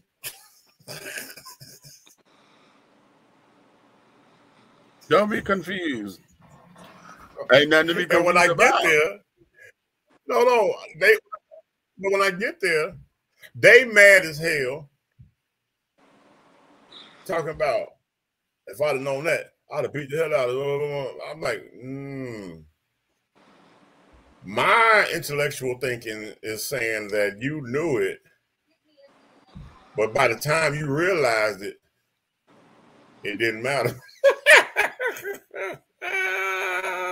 So, do you know how long that doggone ride was back to the ship? And it took somebody right when we going through the gate, out of the three of them, it was the one that got into the fight. He say, hey, I'm like, what, man? He said, I know you be playing too much, man, and everything. Can we keep this on the low? I said, what you mean? You know what? I just realized we talked about this before. Yeah, he said, can you keep this on the low? Talking about you got jokes, you know what I'm saying? I know you be clowning folks and everything. I said, right now I'm on duty, and this has happened while I was on duty, and whatever goes in my report is whatever doggone was turned over to me by Norfolk PD. I said, so I'm just gonna doggone write what I seen when I came up on the scene. And I saw you, and I had to detain you and this training.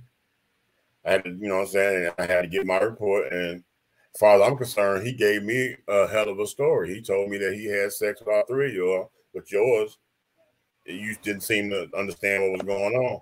So, and I said, I'm going to have to say this. It don't matter what I say and do. Y'all broke all the rules. You over there, you're buying prostitutes. No matter what kind of prostitute, you was buying a prostitute. Yep, full-time military buying a prostitute. Mm-hmm. So you was embarrassment to the service. Mm-hmm. So you out there, and then y'all public intoxicated because y'all sitting out in front. You sitting out in front of the hotel room door with open containers when the police pull up. Oh. It said, look, you could be drunk as a skunk on a goddamn base, but no.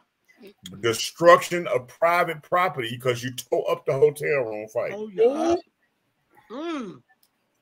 So me talking about you is the least of your worries right now. I said, because when Captain be worried about this court martial, you might get. Yeah, bro, you going to Captain Mass, bro. You promise you going to Captain Mass. So as far as that, I said, now what I will do for you, I want to go to Captain Mass. He said, just take the 811 and Norfolk. So look, so I said, what I will do for you is when it's time to go in front of the captain, I will not speak on it. I will say everything was complete when I got there. I just detained the perpetrators and brought them back to the base. Mm-hmm. That's gonna be the end of my story. The end. Right. He was like, "Thanks, man. I could give you, sir." Yeah, they're like, "Thanks, man." I said, "But I'm gonna tell you something. If you ever cross me, y'all gonna be the first ones I talk about by name on stage." Yeah. Not by name. Oh, okay. We will not. We will not. Okay, we will not. So protect the innocent, honey, because there's no innocent bodies here. But it's the same, right? But it's just at the same time. The thing I'm just trying to get at is, it's like going to a call like that. You can't go up in that call and you're a doggone, you're a basher of the homosexual world. Right. Right. You feel me? It ain't just about black and white out here. You know what I'm saying? You can't go to a call over in the city of Duluth in Gwinnett County and that whole damn place is damn near Asian and you don't like Asian people. That's why I say it's like, for me, when we talked about this before about the police and stuff, maybe you need, when you get on the force, they need to do a better job of letting the police the places they know. Didn't I just say that? Police your own remember when environment. we were young, it was always black cops around. Right. If you can, because you can keep the peace in a place that you know, because for whatever reasons, remember we said this one time before when we talked about the police officers and stuff, Meech, when it's funny to me how a black cop can go to a white neighborhood and still maintain his regular decorum like he would in a black neighborhood. But a white cop goes to a black neighborhood and all of a sudden, I was scared for my life. Well, then, motherfucker, you don't need to be there. First of all, you don't need to be a cop. How about that? You don't need to be a police officer. And if you're scared for your life before you even see what the situation is, you don't need to be there. Boom. We need the regular old back old. Go walk up and down your hood. Be a beat cop, and do it where you're from, because the people know who you are. You'll be very well respected and shit like that. Don't come to the motherfucking hood and think because it's the hood you're automatically scared. Why? And it go back to that thing. You not scared of us for real. What you scared of is what y'all did to us will happen to your ass. That's what you're scared of. That part. Because you cannot go into it with a clear mind, but then automatically you're shooting and killing unarmed men, unarmed children, unarmed women. Every time you see a black face, automatically you scared. Get the fuck out of here. Okay. You ain't got no business being no cop. You're supposed to protect and serve. When do you do that? Okay. Well, we have a thing up there, up in the Midwest in Chicago. The word serve mean beat your ass. Oh. Yeah. Like, let's get served. Yeah. I'm about to show you this ass whooping. Okay. Yeah. Yeah, CJ, shoot the fuck back. Exactly. Okay. Remember, we talked about I that got one before more too. too. Huh? I got one more police story. Okay. That hit. I just came across my desk today. And then TJ just resent it to me. There is a story where a guy just won his case because instead of the police taking him to the doctor, realizing he was having a stroke, they thought he was sitting up there and was a drunk driver. Took him to jail and carried on. He's lethargic. He can't stand. 5 hours went by before he got any kind of medical treatment. Y'all see the cops pull that paraplegic guy out the car over there? We just talked about that. We just talked about it. Hey, hold on. I was cooking. Hold on. I got something to tell y'all. This happened to me. I was in Gwinnett County. I leave one of my promotions that I was doing, right? So I mean, most of the time I'm out there about 3 o'clock. The club closed, bar closed 2 o'clock. Last call for alcohol, 2:30 we close, and the lights coming on 3 o'clock. We out the door. Okay, I'm driving home. I just so happened to have, I wasn't in my car, I was in my ex's minivan. I make this turn to drop somebody off. I dropped them off. I came out of the neighborhood. I said, okay, if I come up this way, go 1 block down and make a left, I can go straight to my house. You know what I'm saying? I got to make no turn. Now, when I made that turn, it turned right into a roadblock, right? Mm-hmm. So they was out there. They doggone pulled my thing and said my license was suspended or something like that. I didn't know nothing about it because I ain't never get no correspondence. I'm like, okay. First and foremost, my license suspended. My grown ass wouldn't be out here driving. I'm not ready. So Right. I sat up here. They literally had a big truck out there for you to lock you up, right? So they literally, you know what I'm saying? But they was cool. They let me call her and wake her up to get her to bring somebody to come get the vehicle. Okay. So she showed up. They got the vehicle. So she knew where I was going and everything. They wasn't fucking like totally ignorant. You know what I'm saying? Sometimes they ignorant as hell, tow truck standing by, taking your shit, all that stuff. So, okay, but here's where I thought they was totally ignorant. Not to me, but to another minority. The whole time we there, now they sitting out there waiting until they fill up this doggone meat wagon because it's got 10 people can sit in there. 10 people can sit in there handcuffed to the wall. Okay. So the back like paddy wagon, John. Yeah, but this right here is bigger than that. This is like a whole police station on wheels. The truck. Yeah. Okay, I know. Yeah. So we're using the jail part and the back part. So we sitting there. So I kind of looking out this little bitty window thing. They stopped this one guy. They giving him a DUI thing, right? Mm-hmm. Because he was speeding and he was trying to tell them like, no. He was a Hispanic guy. He telling them he's speeding because guess what? In the passenger seat, his wife is in labor. I mean, she swole, about to pop. In labor for real. Do you know they snatched this man up, gave him the whole DUI thing, deemed him DUI, and he kept saying, no, I got to get my wife. My wife is in labor. The baby's coming. They told him, took him back there, opened up the door where I was sitting at, put him up on the damn thing, locked him to the thing and said, we have an ambulance on the way. I know the fuck. Yes, the fuck they did. I said, wait a minute. Your car still sitting in the middle of the street with her in labor?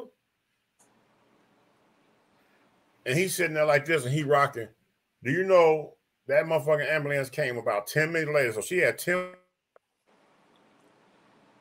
minutes sitting there. That's why we was rushing. The water broke already. So he's in there. Ambulance come, get her, transport her to go have this baby, and tow the motherfucking car. Yo, that's so out of pocket. That's you could have called somebody else and gave them a police escort to the fucking hospital. Point made. So that they could have kept speeding. Well, here's the man. Here's the thing. He said he had 2 beers. He was not drinking and driving. He was at home after work, relaxing, having 2 beers. And then his wife went to labor, right? Normal shit. You know what? I get tired of my mouth getting stuck open and shit. Okay. Whew, wait a minute. And that it was what they. All police, regardless of race, need extensive ongoing training. Exactly. Ongoing training. Okay, just like a doctor. Every so often, you got to go back and refresh the shit. And because laws are forever changing. Yes. Hey, you see what he's saying right there? Gwinnett and Cobb County have a long history of African American male drivers. Hold on. I have to doggone put a signature on that for Avery. I'm gonna put a signature on that. Remember, I told you, Meech, that I used to come down here all the time visiting frequently before I lived here. My first time coming down here, I went to Maurice's home. He had a home in Cobb County. We drove all day, and I had a Yukon Denali tricked out truck, brand new off the showroom floor. It was tricked out, of course, but the thing is, it was a brand spanking new truck. A white boy buy an SUV like that. So here it is. My windows wasn't even blacked out. That's the thing. Now, here's the thing. I'm driving. Maurice is on the phone with me, giving me directions because I'm like in Mars. I don't know left or right. I don't know where I'm at in Cobb County, in Georgia. You know what I'm saying? I've never been here then at the time. So he's telling me you know, tell him what the landmarks is so he can tell me where to turn at to get to find his house. Right. So I'm riding like I'm riding, not speeding or nothing, because I couldn't be speeding because somebody's giving me directions trying to tell me where to turn. I don't know where to turn at. This motherfucker light the cherries up on me. Boom. Just for no shit. No reason. I ain't ran no lights, nothing. So my boy Terry, he was sitting there like this. I'm looking at Terry like, I said, did you throw something out the window or something? And when I said that, Maurice was on speaker, and Maurice was like, why you say that? I said, the fucking police is pulling me over, bro. You know what he said? Oh, Lord have mercy. He said, what's going on? And I was like, I don't know, bro. I'm listening to you. I said, I ain't speeding because I ain't want to miss my turn. Right. So I pulled over. He said, just pull over. He just cool out, man. Just cool out. Yeah, he said, I'm going to stay on the phone. So when he could walk up, he walked up to me. I'm like, I raised the window down. I'm like, can I help? Hey. He said, yeah, I was noticing you didn't have no plate on this truck, and it looked pretty brand new. I said, okay. You got both of the first answers correct. It's absolutely brand new, and there's no plate because it's brand new. And he was like, he said, well, where's your registration sticker? I said, it's on the back lower window. That's how we do it in Illinois. They don't put plates on the, they got the long sticker, and they got the government damn code on it. If you barcode it, it'll take you to Illinois. Right. He said, oh, okay, I couldn't really notice it back there. I said, you wouldn't have noticed it because you didn't know to look for it there. I said, but don't you think it'd be kind of crazy for a grown man to be riding around a $60,000 damn truck at night with no registration, no nothing? Right. So Maurice was like, she no. up here. Right. So Maurice was like, no. He chimed in, and Maurice said, yo, they just visiting. He said, I'm trying to give them directions to where I live at. He said, well, sir, where you live at? And he's like St. Albans Court. When he said his address, he backed up and he was like, oh, okay, well, let me give you directions. Because Maurice lived in a neighborhood where wasn't no house under $500,000. Because when he said the address, his whole face lit up like, oh, let me leave these motherfuckers alone. Okay. So he was like, he told him, he said, you can hang up, I got him, don't worry about it. So he hung up, and he told me, he said, man, don't turn to the next one, turn to the one after the next one. He said, when you go down, you're going to come to, he said, go past two. I remember he said, go past 2 streets. He said, the second street you go to, going to turn right into the cul-de-sac. He should be in the middle with that address number. I'm looking like, okay. He was like, well, he said, sorry to bother you. And he walked off. So we sitting there like, so my boy was like, man, going to pull off. I said, hell no. He pulling off first. Period. So he and that goes back to that question. How do we try to get, we can't tell our kids, but why did you stop to trust them motherfuckers? Because we don't trust them. Think about it. If I wasn't on the phone with Maurice and Maurice didn't have a residential address in a predominant neighborhood, what the fuck was he going to do? Where was he going to take that to? Exactly. And Lord knows, glad he didn't search. I'm glad he didn't search. I'm glad it wasn't a search. Right. I like this here. Avery said the setup is so drastic is to strategically place those big paddy wagon trucks to create revenue for their cities. They have no respect for those sense of urgency, even during pregnancy or death. Sad. The nicer the car, the more fake ass charges they're going to throw at you. You better know it. Now that's the damn truth. You are right. Hey, you are so right. Do you know I went to court? Remember I told you I got popped in Steve's car? Didn't I tell you that? I got popped in Steve's car and off of Pleasant Hill Road in down Gwinnett County. And Steve used to drive a R550. Was it an R550? The SUV crossover Mercedes. I had his car that night. I was out at the club kicking it, and I left the club with going down one of them little things. And you can't, once you go down, you go to a trap, you can't back up. Right. So I pulled in there. Do you know when I got to court on that ticket that I told him, he asked me about a fine, and I told him, I said, I can't afford it because at the time I wasn't working or nothing. I said, well, Your Honor, I said, I'm not working. I'm not able to work no job like that now. Right now, I've been looking for, you know what I'm saying, some type of doggone income where I can actually earn a living, this and that, and this and that. Do you know that damn judge opened up the file and look? He said, driving an R550 Mercedes-Benz? He said, I don't think so. Boom, and hit it for the max.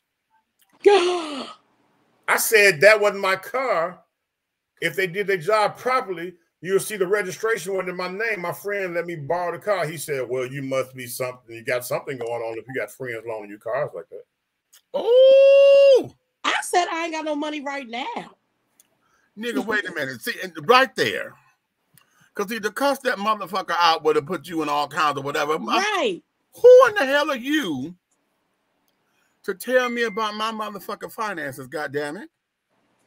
And then at the same time, just because it ain't what the fuck it look like, motherfucker. Exactly. Am I to assume because you got on the dress that you a drag queen? Period. Oh, see, it's shit like that. No. Because if it walk like a duck and talk like a duck, motherfucker, you sit up there with a dress on every motherfucking day hitting that gavel. Listen, listen, that just pissed me off. Yeah, because that's so fucking crazy. How dare you assume? And all this, the shit I've been through in Georgia. A little bit for that person that I was driving, I could have been driving them to make a couple dollars. You don't know what the fuck I was doing.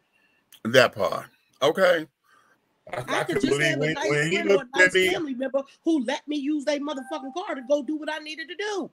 But when he looked at me and said that, I'm like, are you serious? Did he really just say that to me? Yeah, it's the audacity for me. We're gonna take a break because that just pissed me off. When we come out of the break, honey, we're gonna go into our main topic for the night, that dad needs love too. The current Secretary of Transportation, Peter Buttigieg, he and his husband are now parents of new twins. Okay. And he has taken off for paternity leave. Okay. And he's getting raked across the coals about the fact that he is a father who took off, and we got all this going on. But that was the reason why they started making paternity leave too. Hold on. Why is they messing with him? And you guys, I want to say sorry for being late. I didn't forget. I just got a last minute order in that I had to fill right then. Sorry. Oh, okay. Well, hold on. It was too serious for me to say it when I first came in. But since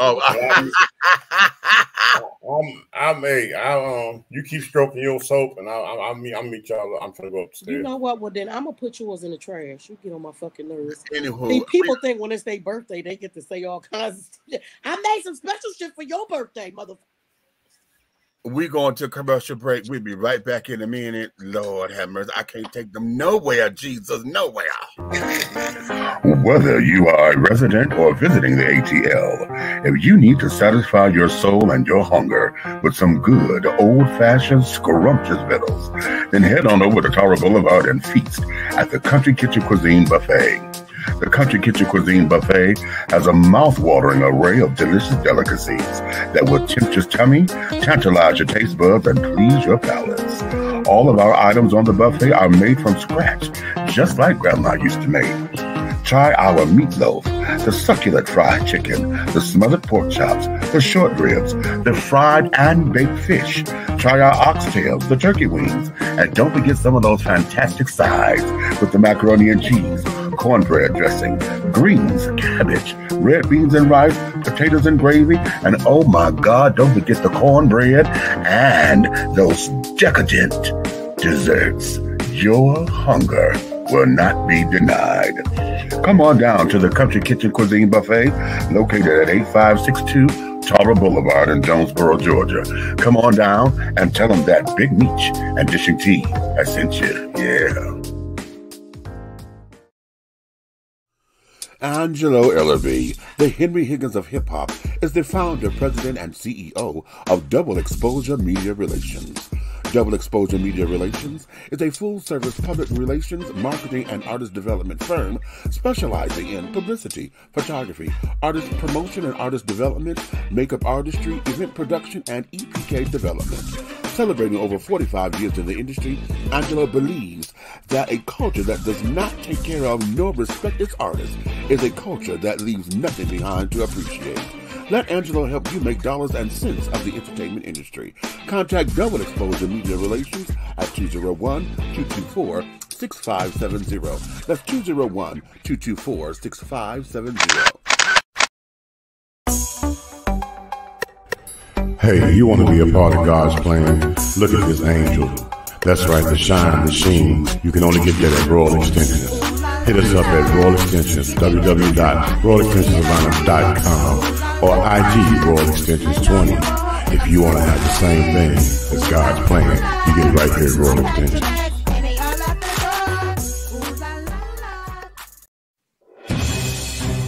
We're not asking for your permission. We're not seeking your approval. We're claiming what's ours in the name of our ancestors. We are their answered prayers. This is more than a movement. This is a revolution. Black innocence. What are yours today?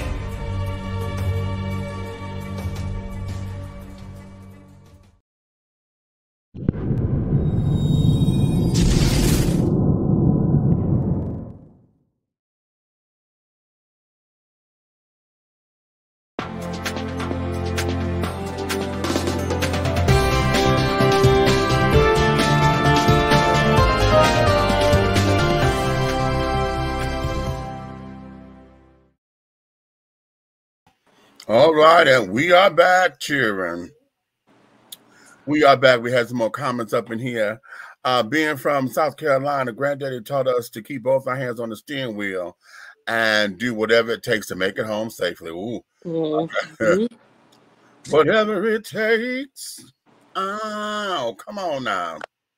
That's Miss Cheryl-Lynn.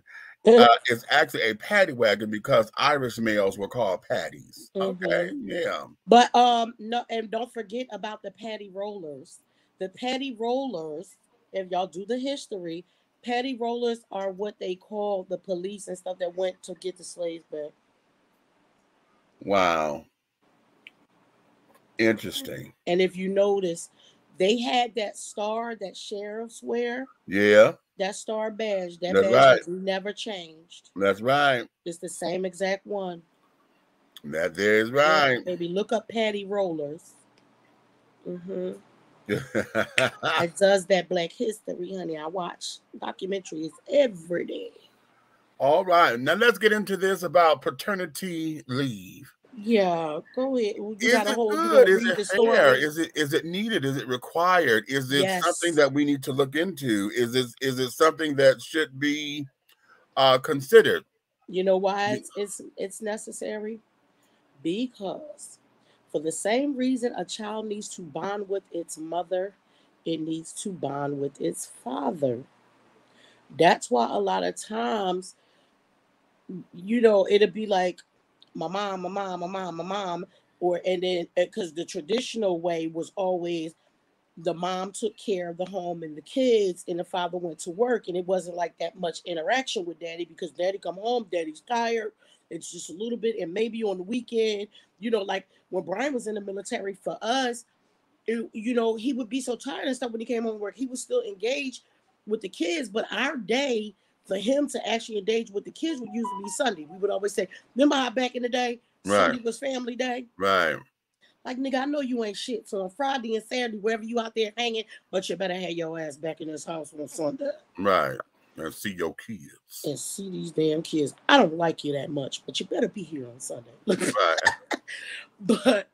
But I think it's important because we grew up in that thing where it was like, I mean, I wasn't really scared of my dad because I was like a daddy's girl, but generally speaking, us as people of color, we grow up being afraid of dad. Right, right. Yeah, ask your mom for everything because you know your dad gonna say no. Okay. You know, dad's the disciplinarian and all that kind of stuff. So, you know, I You know what I mean? I think it's, for me, as we grew up, and we always want to do better than, I think with each generation, we should be striving to do better than the last. Do better, exactly. You know what I'm saying? Like for me, because my mom and them wasn't never around, my goal was to make sure I was always there for my kids. You know what I'm saying? I didn't want them to be the last one being picked up from school, or, you know, the person who parent ain't never come to shit, because that's how I felt. So I made sure I did that. And I remember having a conversation with them saying, I'm sure I didn't do everything right. But what I can say is I loved y'all to death. I worked hard at my damn job to make sure that I can move into a position where I started being on salary as opposed to hourly, so that I can make my own hours to be there for my kids. But I'm sure that there were some things that I was lacking too. Like I was one of those people that I was going to pride myself. I didn't do drugs. I didn't drink. I didn't run the street. You know what I'm saying? I don't smoke no cigarettes. Ain't never did that stuff. I might drink occasionally, and y'all, everybody will tell y'all that I'm a whole lightweight, ain't I me? I'm a, you know, so I prided myself on, you know, because it was the 80s back then. My mom and my aunt, like I say, both my mothers, they got caught up in that damn shit. So it was, for me, it was very important that I didn't do drugs, that I didn't drink, that I didn't run the street, and all that stuff. And I explained to my kids, I'm sure there's some shit that y'all thought that I could have done better, so y'all make sure y'all do it better for y'all kids. Right. You're supposed to strive. But not one thing that I noticed is the kids need their father just as much as their mom. Exactly. You know what I'm saying? Exactly. They need both. So yes, parents do need maternity and paternity leave. Now, whether y'all take it at the same time or not, I don't give a flying fuck. You know, the wife might want to take the first 3 months or something because she want to breastfeed for a little while. I think they should take it together so that they could both bond with the baby equally. Okay. Why do they feel like it's not important for the dad to be there? That hurts my feelings for people to feel like you're going to come down on somebody because he wants to take, because he want to be there with his kid. Wow. So what? He got two daddies. The fuck? So some of y'all mamas was hoes and y'all had about 4 daddies, didn't you? I'm just saying. And 2 uncles. Okay. Well, your dad be asking, well, who was Uncle such and such? Because your mom ain't got no brothers. Right. Okay. Listen, my whole thing with the idea of paternity leave, we have to normalize that. Right. Okay. We have to normalize that, because here's the thing. As much as we live in a world where men will be men, and you know that men are very sexually active, and everything about the existence of a man is whether or not his dick work. Okay. Why is that so difficult to understand? That especially in a day and age where you keep talking about family values, and yet our society is not congruent with what we speak. You know what I'm saying? You say family values, but yet we live in a world where you only want the mother to be in the house because the father is always outside. You know, the father's supposed to be the protector and the provider, but he has no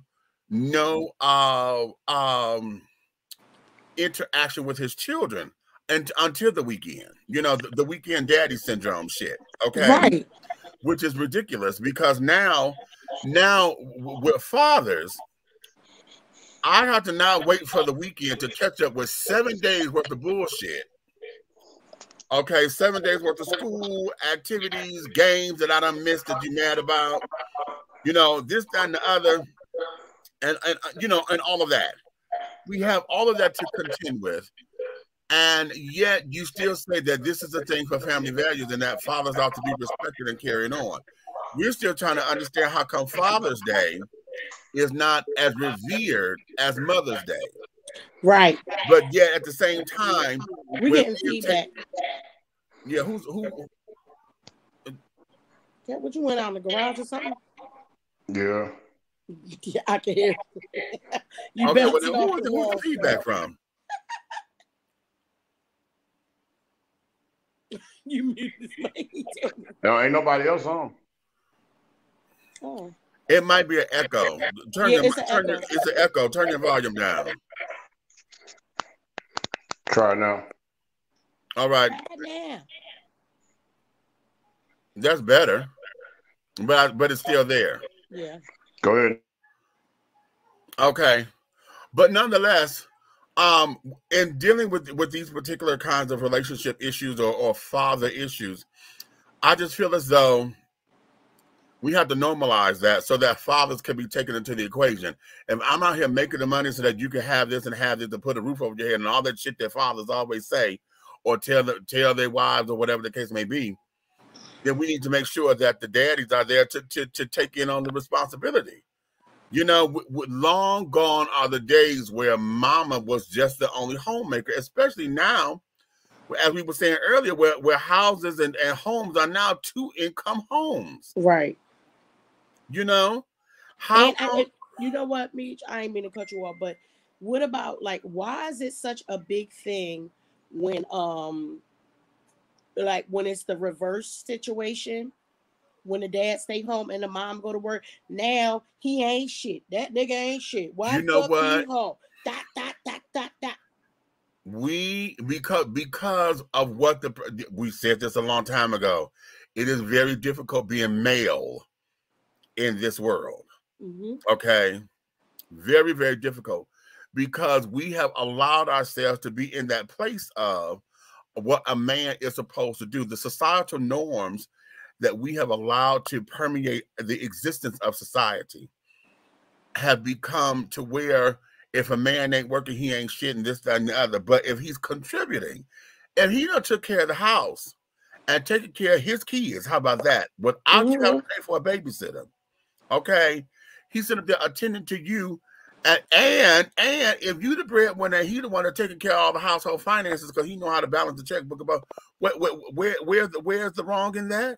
Right. If he's taking care of the kids, he's cooking the dinners, helping with the homework, doing the laundry and all that old stuff. Right. Where's the problem? It's still where's the problem?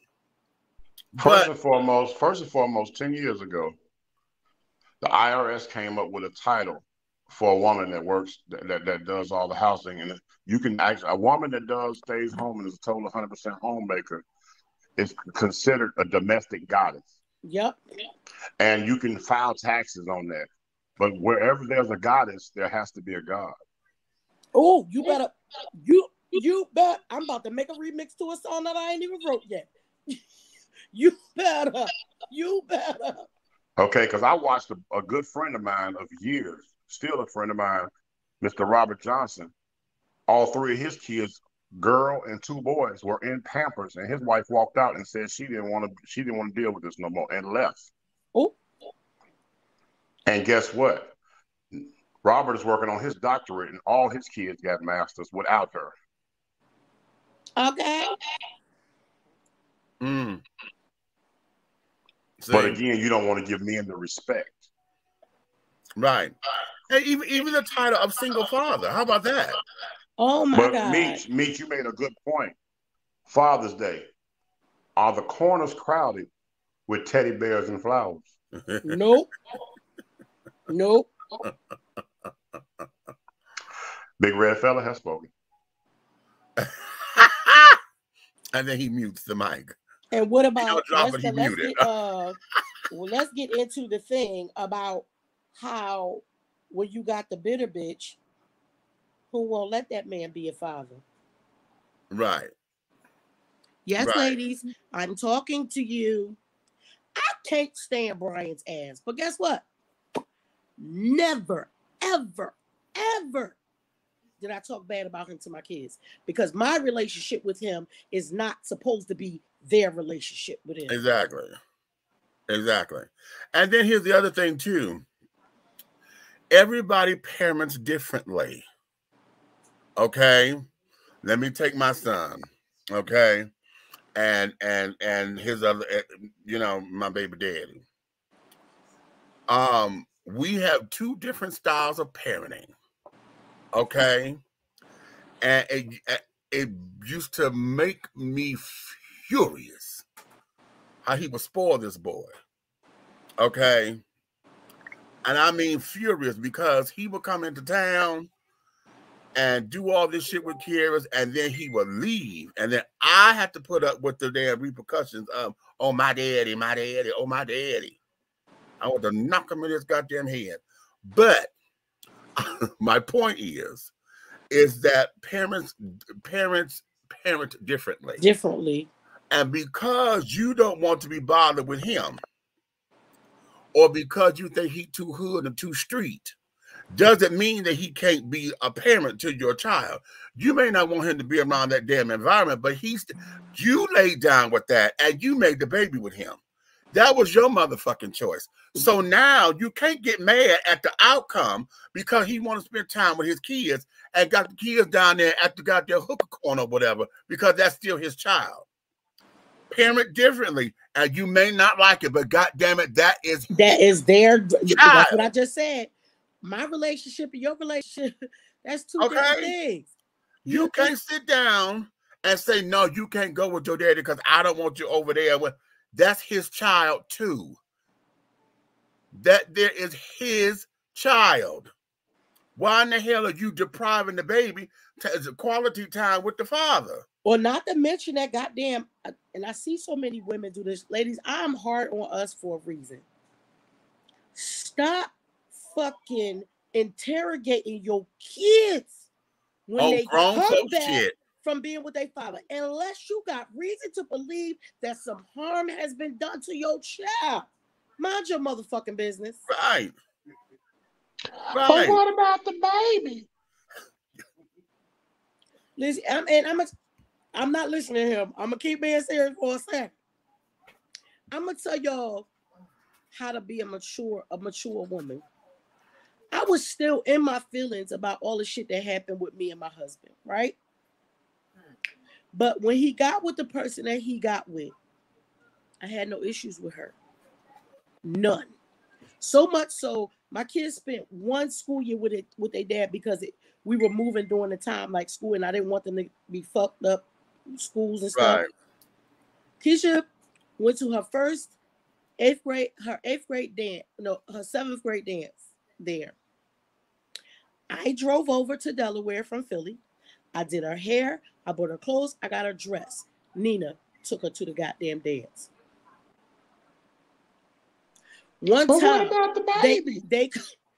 They called me. Redman did that famous thing. You ain't my mom. So, I get the whole story. What happened? Right. What happened? Because at the end of the day, what you're not going to do is be disrespectful. Did she do anything to you that was bad or mean? No. Did she put her hands on you? Whatever. No, man. Why is you being disrespectful? She asked you to clean up something? Yeah. First of all, who the fuck are you talking to? Yes. That husband took my daddy. Can't nobody take that motherfucker. Poor thing. I prayed for her. But what about the dog? He just didn't want to do whatever chore she asked him to do. I'm not listening to him. That's you have to be a united front. It can't be no, I can't stand that bitch. I don't want. First of all, you got to trust the motherfucker that you had children with, because you still got to accept responsibility that you laid down and had kids with that motherfucker. Right. Trust them enough to know that they're not going to bring nobody around to harm your children. Right. Do your motherfucking research. Find the fuck out. And here's what this is too. If he was that bad of a motherfucker, why you care? Why did you lay down with him to begin with? That part. I just love if he was all in the street to in the this and in the dot the B. Because your dumb ass thought you could change that motherfucker. When he ready to change, if a man ain't shit, he not gonna change till he ready to change. If you would work him changing, he would have changed. First and foremost, Meech. Candy is candy.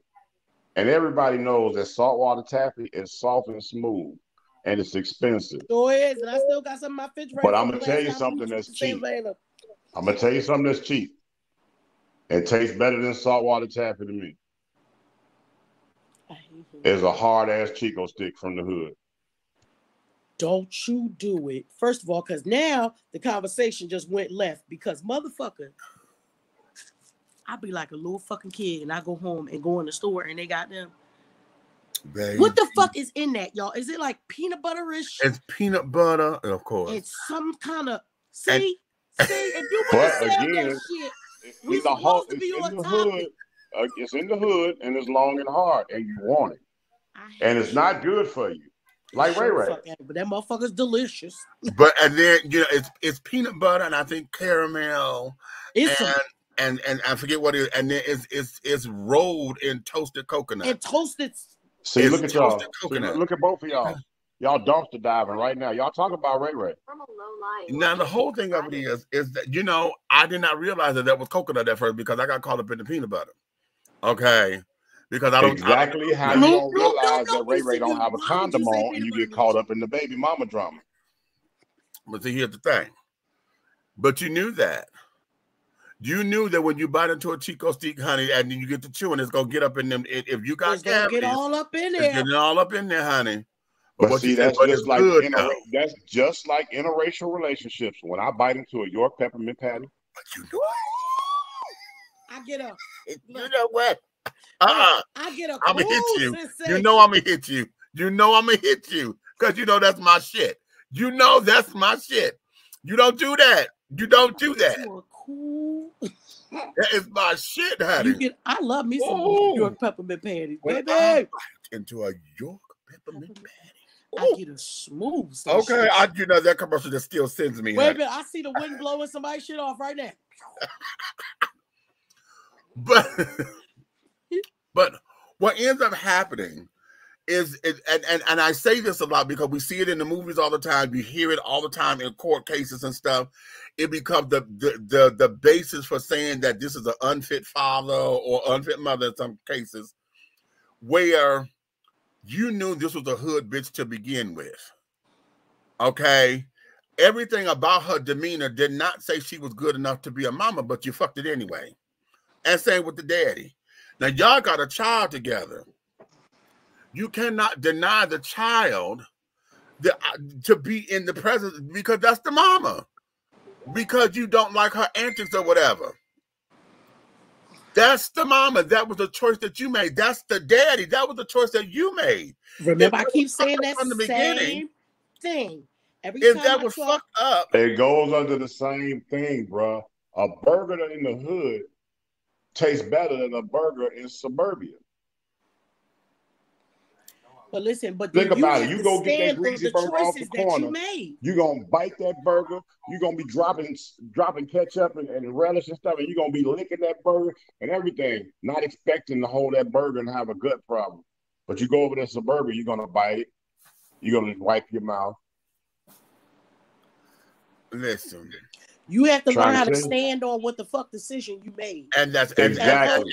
And that's basically what it is. Because so every time you're going to catch the gas bubble guts, stand on it. Boom. It's just like me and Church of Chicken. I don't eat Church of Chicken, honey, unless I'm in a mood for grease. Come on, because that's what it's full of.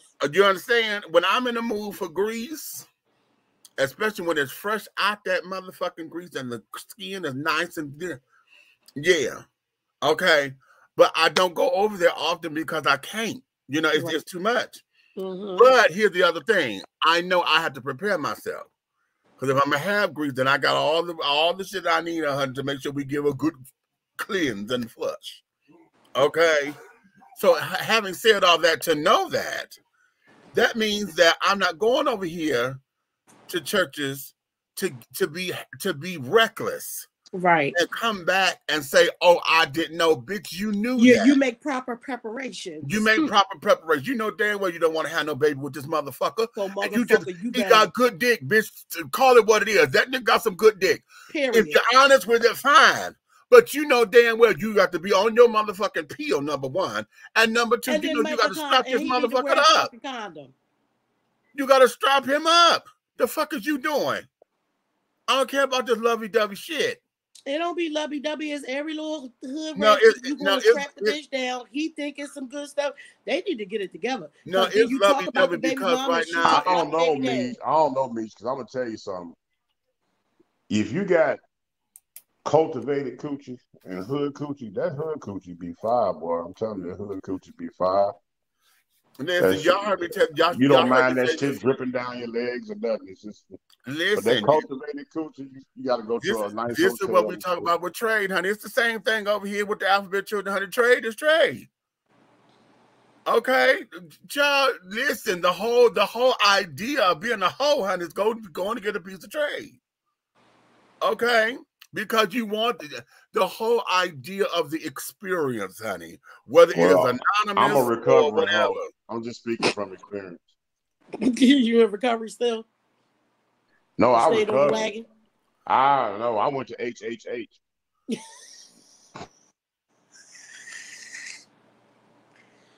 Fucking shoulder hurt. I hate him. What you talking about? You never been in a holes, whoremongers, and Hordora? I'm not. Only had one whole moment in my life. I'm not. It only was a result of. I don't like those that I had one whole moment. I'm having someone over here who heard the conversation and said, please say what the HHH was again. Say it again. It's hoes, whoremongers, and hot asses, okay? That's what just keep it like that. Hoes, homongers, and hot asses. Anonymous. Okay. Hey, y'all, I'm going to cam down for a minute and turn my mic off. I'll be right back. All right. Child. Right. Trish trade tricks, honey. Okay. Right. Because we'll never know damn top. It was everybody was Trish. Okay. But tricks are for kids. Honey, and the children got plenty of them, honey. Silly rabbit. And the children got plenty of them, honey. Okay, with the silly rabbit, yeah. Okay, bouncing, honey, just hopping and bouncing. Okay, right.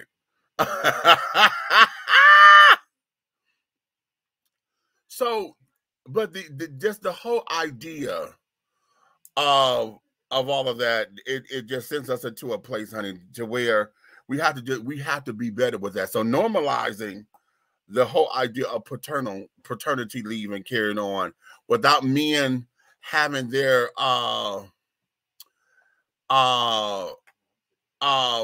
masculinity challenged, without men having to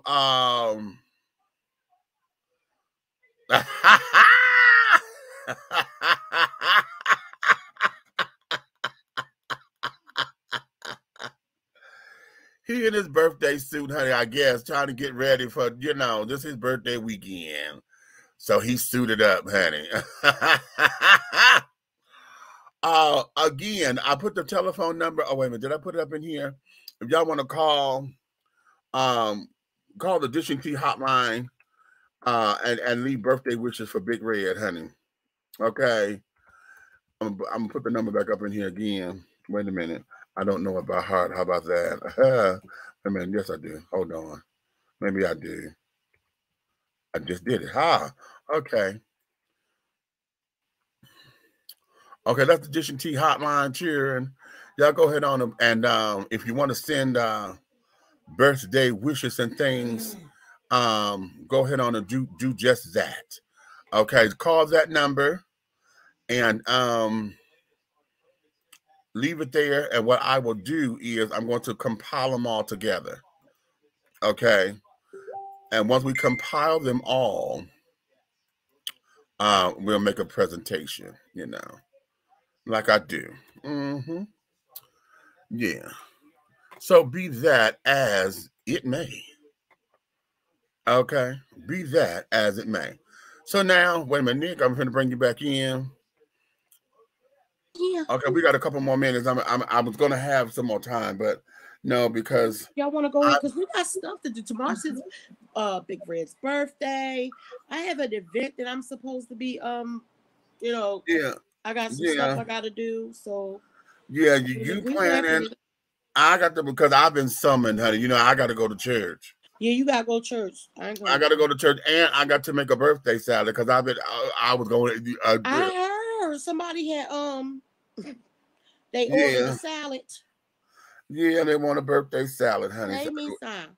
Okay.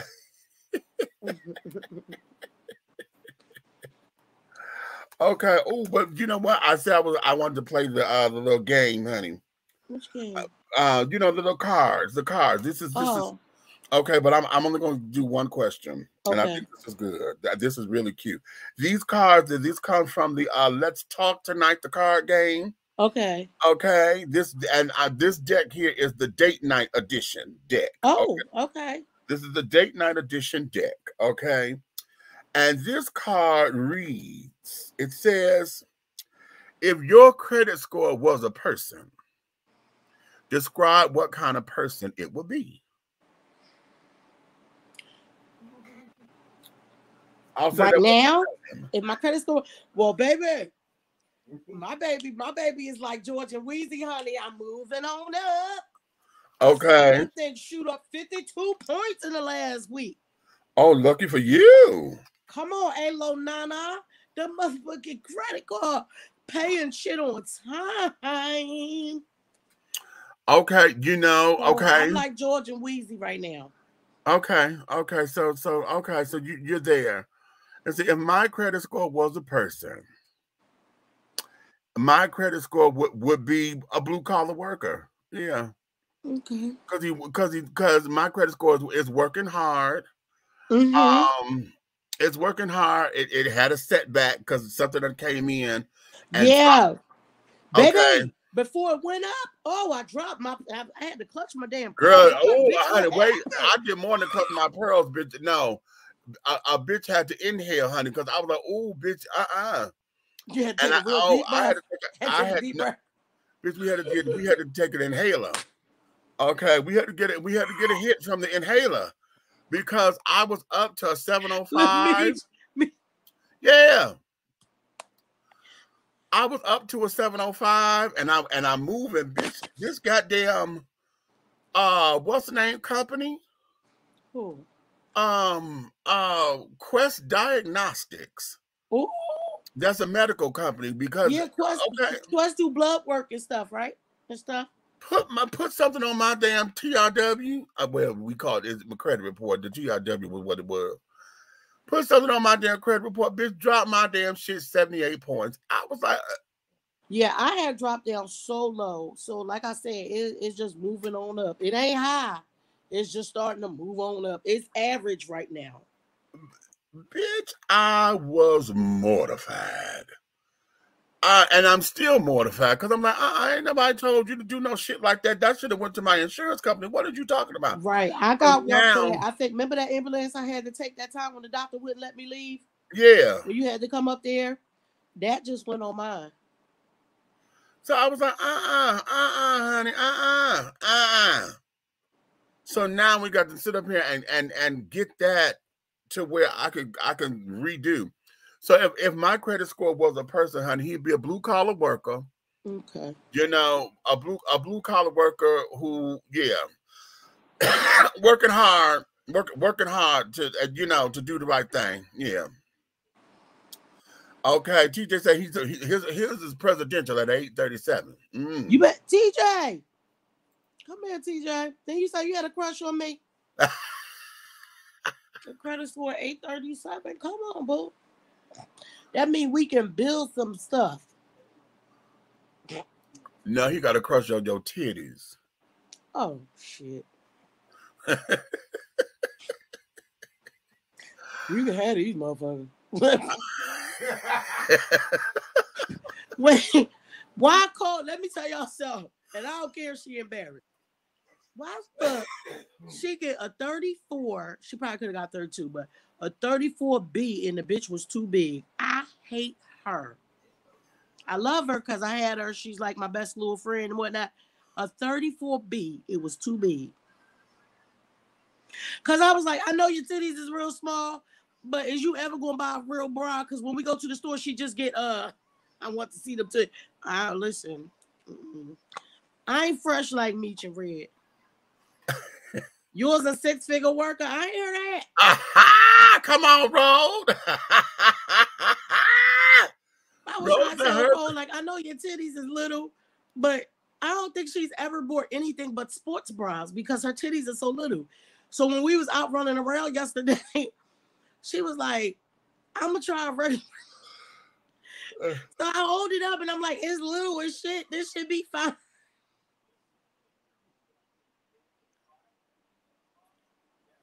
A 34B was too big. Let her be, honey. She got mosquito bites. Keisha told her she had half an A cup. Was it the cup or was it the 34? Because it might be that she need an A cup, and she can get a 32. It was the cup and the tray. It was both of them. I was trying she to had help to her put out. it all the way tight. I was trying to help my niece out. I was trying to help her out. Damn it! I love when Keisha be like, she got half an A cups. That's all right, baby. I know, because I wish that I don't know if I wanted them that little, but I take a cute little B or C. These are sometimes I be in the C. It depends on when my weight go up and down. But right now there's a whole D's in this thing. Girl, these here. I need a trainer. So I could waist trainer to push them up. You need to push up, bro. No, not to put. No. They need to sit. Oh. Because right now they look, we got granny titties, honey. Shit, they drag any further, we go time and not. They need to sit up. What's the girl name that I like? The one who got the song "My Sugar Daddy Took Me Out." Anaya. She said, "Do your titties hang low? Do they swing down to the floor? Can you tie them in a knot? Can you tie them in a?" Okay. Girl. Yo, when she did that one, I almost fucking died. You understand? And I need a long line because shit, all of my weight, the weight of them is here. I get a long line, honey. I'm like, whoo. Push that to, But that there, because and I just happen to be one of the guys, honey, who's top heavy that I adore mine. I learned the power of them and I love them. And yeah. I just needed to look better than what they do because I see some other top heavy men who are perky and carrying on. It's like I said, when I'm at wherever I am, honey, and it's one particular person, honey, I know him. I could spot him in a Million Man March because his titties is so beautiful. I love it. Okay, I love it. So, yeah, top heavy men, honey. I know it may be an offense to your masculinity, honey, but folks like me adore it. Oh, okay. Adore it. And then if you work out and carrying on, it got some pectoral ish, and they sit up, baby. Shit. Yes, God. Yes, God. But listen, what we're going to do is we're going to shut this down because because he gotta go to church in the morning. Hallelujah.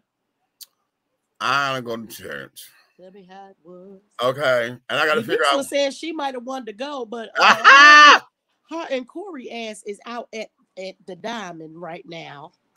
They went to Marcus's size queen. That's an insider because he's finally able to throw that back. Okay. Yeah, I don't know. So yeah, they're at the club. So she was like, I don't even know what I'm wearing tomorrow. I got stuff to do tomorrow, and I'm wearing what I wear to the club. And I said, you gonna go to church? Okay. I got the address, but now I got to find out what time we're supposed to be there. Okay. And carrying on. And see, here's the thing. He want a salad, and I don't want to make it. And then if he's sitting in the car. Well, bring it over here, and I'll put it in the refrigerator. And maybe I'll meet y'all after church or something. Oh, you want to come out, possibly? Wait a minute, what time is your gig? No, I know that. You're not a church. By the time church and stuff is over, I should be done. Done because I got to prepare everything that I needed already. Okay. Well, here's what this is. I'll call. No, I'll text. I'll text. Okay. And let you know what's going on because I don't know what they're trying to do. and carrying on because Nate may want to take him out and carrying on. And we all together, then we do that. Okay, and then I'll meet text y'all. You, and then meet. No, because see, you're gonna. I'm gonna have to do it anyway because if I bring the salad to you, he gonna want the damn salad. So you have to come out there regardless of how it works. Okay. Okay, so yeah, because I don't want to put the salad in the car and then it will. Yeah, but yeah, because if y'all be wherever y'all gonna be, then you could tell me, and then it'll be a least amount of time for it to be out.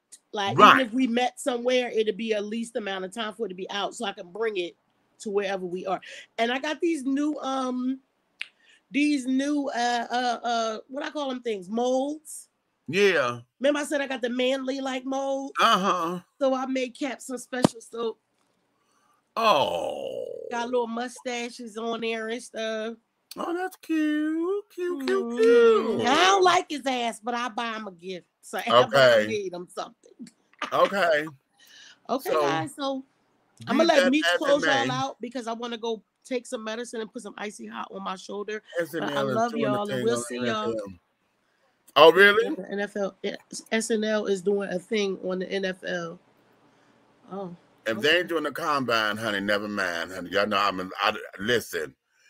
This child here, TJ, was the one to tell me about that goddamn combine, and I forgot how I started. What, baby?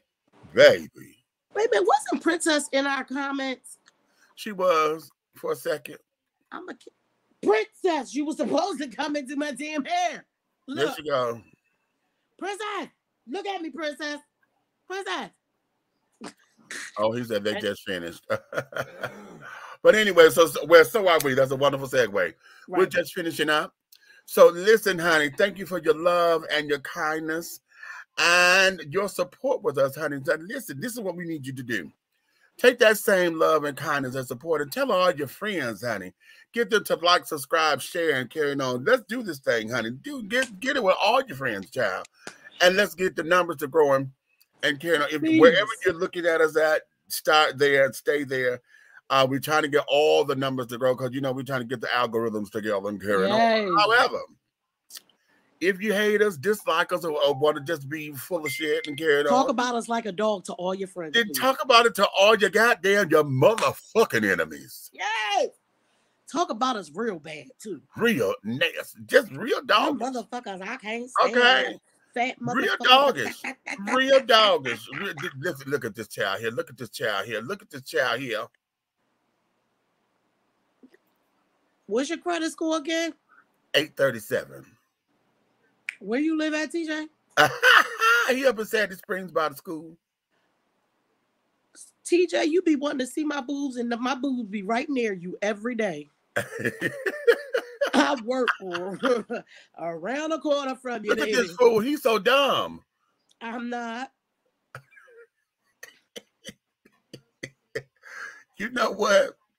We gonna start an after dark bitch over on Patreon or something, honey. Oh my God. Because I be feeling like Nighthawk and them with him and Helena be having the after dark. I be like, I can't be over here. Huh? Child.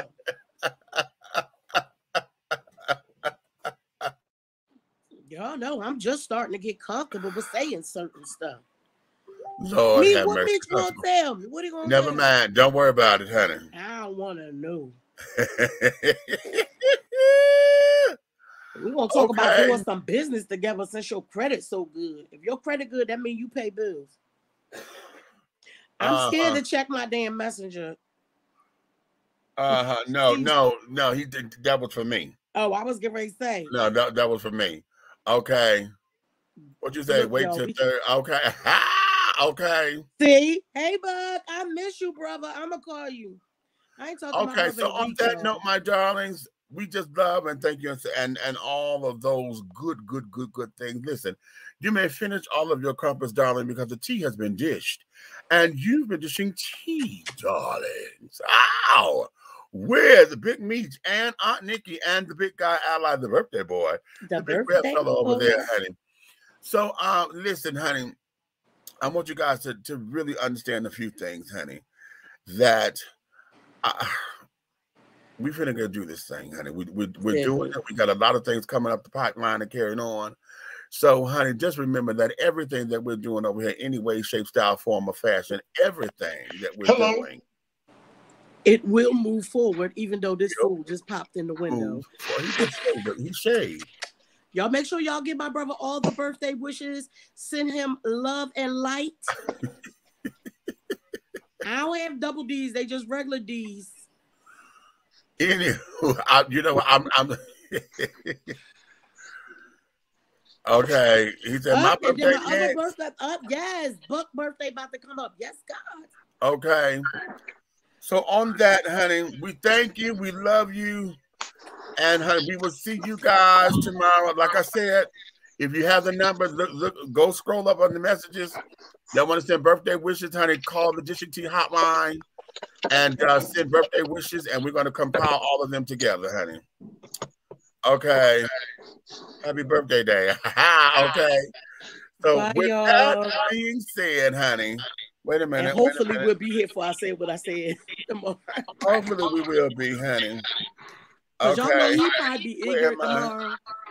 So he gonna be able to say what the hell he want to say because tomorrow. Oh, there we go. Okay, I had to get my closing credits together. But anyway, we thank you and Karen. I've got to sit up here and find an outfit to wear tomorrow. What time is service? 9:30. I got to. Right.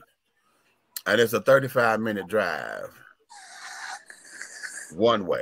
Princess don't ever be on time. Don't worry about it. All right. She's the PK and she ain't ever on damn time. Meet you be a. All right, honey. All right. All right. Well, with that being said, honey, listen. Bye, y'all. Good night, y'all. Woo!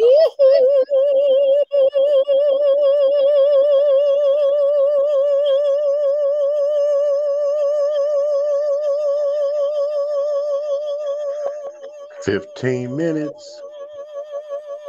15 minutes. That nigga about to be old as shit in 15 minutes, y'all. 15 minutes. Bye.